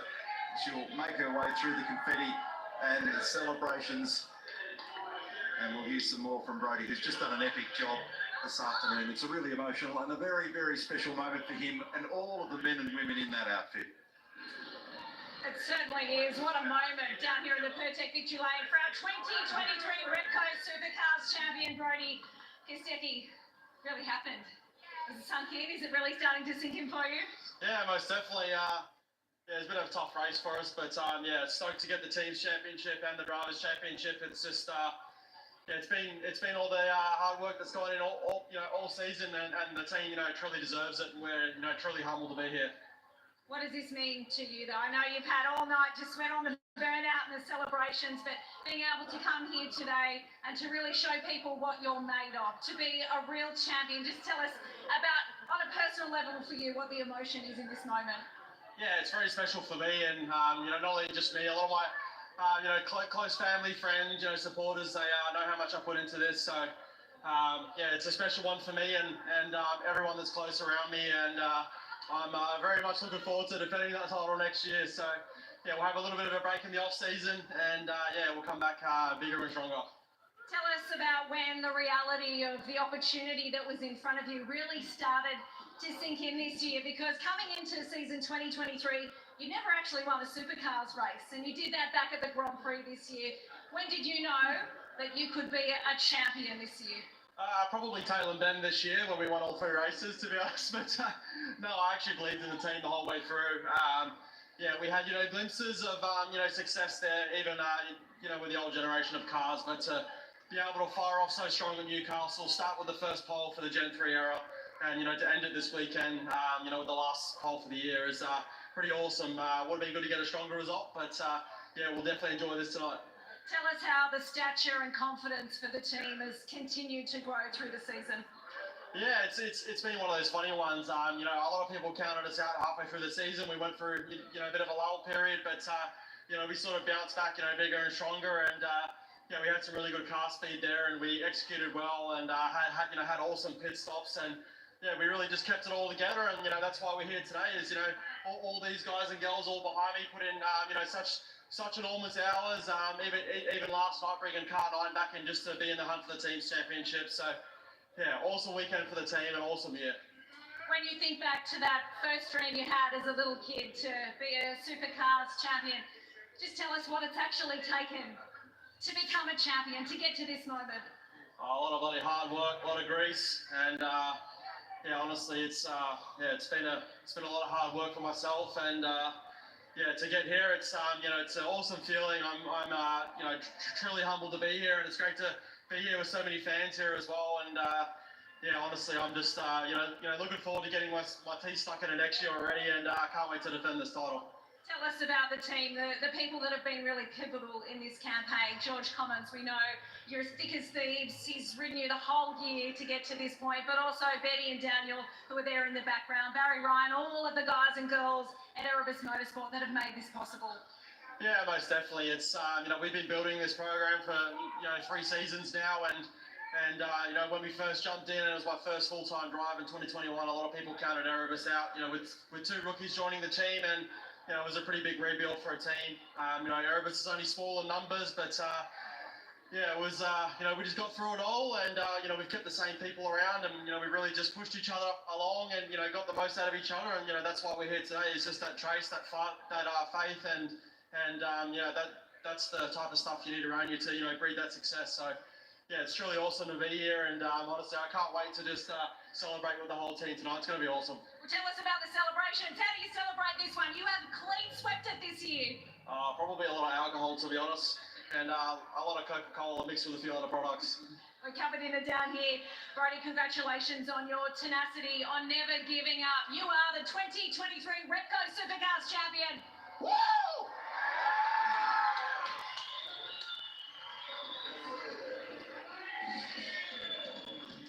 Great moment. Lovely interview with Jess. Congratulations, Brody, Coca-Cola Racing and Erebus. Well done. But today, our race winner is Matt Payne. Home by a whopping 8.5 seconds after a long hard haul of about 1 hour and 45 of racing over Brock Feedy, David Reynolds, Cam Waters, Chaz Mostert and Andre Heimgartner coming home in 6th from Di Pasquale Pistecchi, who was down the order slightly, didn't have the firepower, as he just said, and then Will Davis and Thomas Randall coming home in our top 10. Last time out for Todd Hazelwood with Blanchard Racing. Last time out for James Courtney at Tickford. Last time out for Scott Pye at Team 18. Last time out for, you're picking up on the theme, for Will Brown. So a lot of people on the move, and we'll report all of that. We'll bring you a whole lot of new storylines and a lot of energy in 2024. That's to look forward to at the commencement of next year's championship. So points-wise, as we wrap it all up this year, at the end of it, home by 323 points in the final analysis for Brody Pistecchi over Shane Van Gisbergen. Going to have a tough day today as he departs for the US next year. Brock Feedy consolidating and holding on in that 3rd spot. Up 1 spot came Chaz Mostert, and down a spot was Will Brown. Teams championship-wise, Erebus got the job done. 1.76 the margin over Red Bull in the end, so they'll have the primary position in the pit lane for the very first race next year, and then we go live pit lane status for the team placement thereafter for a new experiment in 2024. And Brad Jones Racing got it up into 3rd place there as well by virtue of that performance with Andre earlier. Big performance moment here. How good's this one? Unbelievable job. Stephen Grove celebrating at the top of the fence. Matt Payne's awesome drive this afternoon. His consistency, for us, it looked like a mistake-free run, and his absolute speed was brilliant. Performance moment powered by BP Ultimate, and he'll be celebrating well tonight. Now, the top performer. Well, what about this one? Supercars.com Ultimate Performer, thanks to BP Ultimate. And the Ultimate Performers this year were Erebus and Coca-Cola Racing. And that was an Ultimate Performance because had he gone another 10 millimetres to the left, he would have clouded his own trophy and knocked the plinth down. But he didn't do it. He got away with it.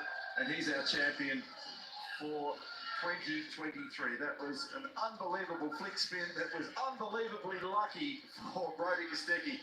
All right, let's get your grin on and enjoy our final podium of 23. It's time for the podium for race 28 of the Repco Supercars Championship at the Vailo Adelaide 500. Ladies and gentlemen, would you please congratulate in third place, car number 26 from Penrite Racing, David Reynolds.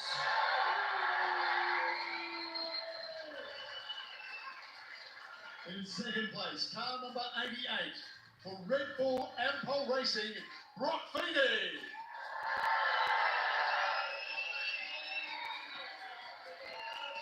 Representing the winning team, Grove Racing, is team owner Stephen Grove. And ladies and gentlemen, our first place driver, car number 19 for Penrite Racing, Matthew Payne.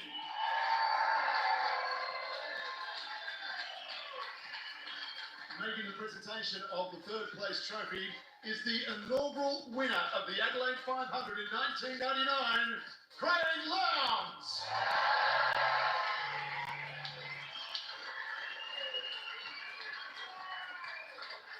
Presenting the second place trophy, the Chief Executive Officer of the Vailo Adelaide 500, Mark Warren.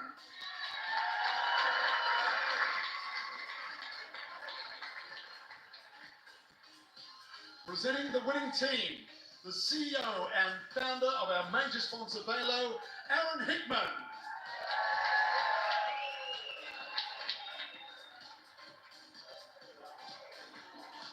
And presenting the first place trophy to our winner, the Premier of South Australia, the Honourable Peter Malinauskas.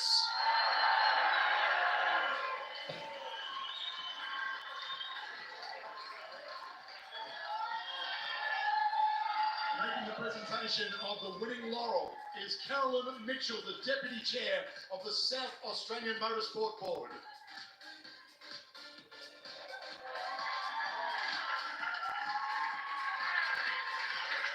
And now, ladies and gentlemen, our 2023 Repco Supercars Series trophies. The Dunlop Team's champion for 2023 for Coca-Cola Racing. Congratulations, Benny and Daniel Clemenco, Coca-Cola Racing by Erebus.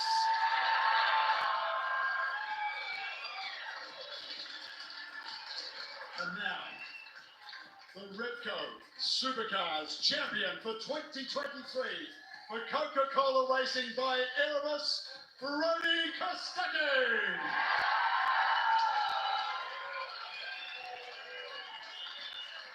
Making the presentation of the Dunlop Team's trophy is Kevin Fitzsimmons representing Dunlop.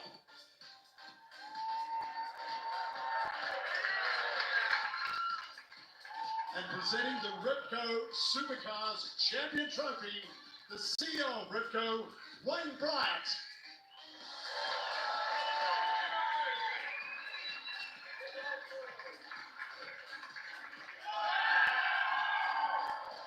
Ladies and gentlemen, your race 28 at the Vailo Adelaide 500 winners and our championship winners. Let the celebrations begin!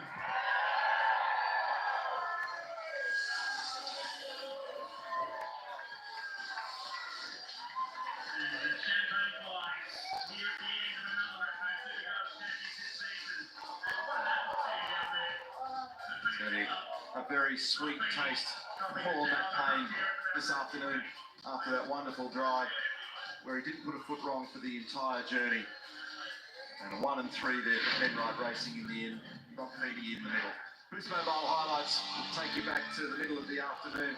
We had a wild scramble down to turn 1 It was very tight down here, and on the outside, and not blinking and giving up, and managing to pop out the other side without a catastrophe. Matt Payne got the lead, and then he stuck with it for the balance of the day.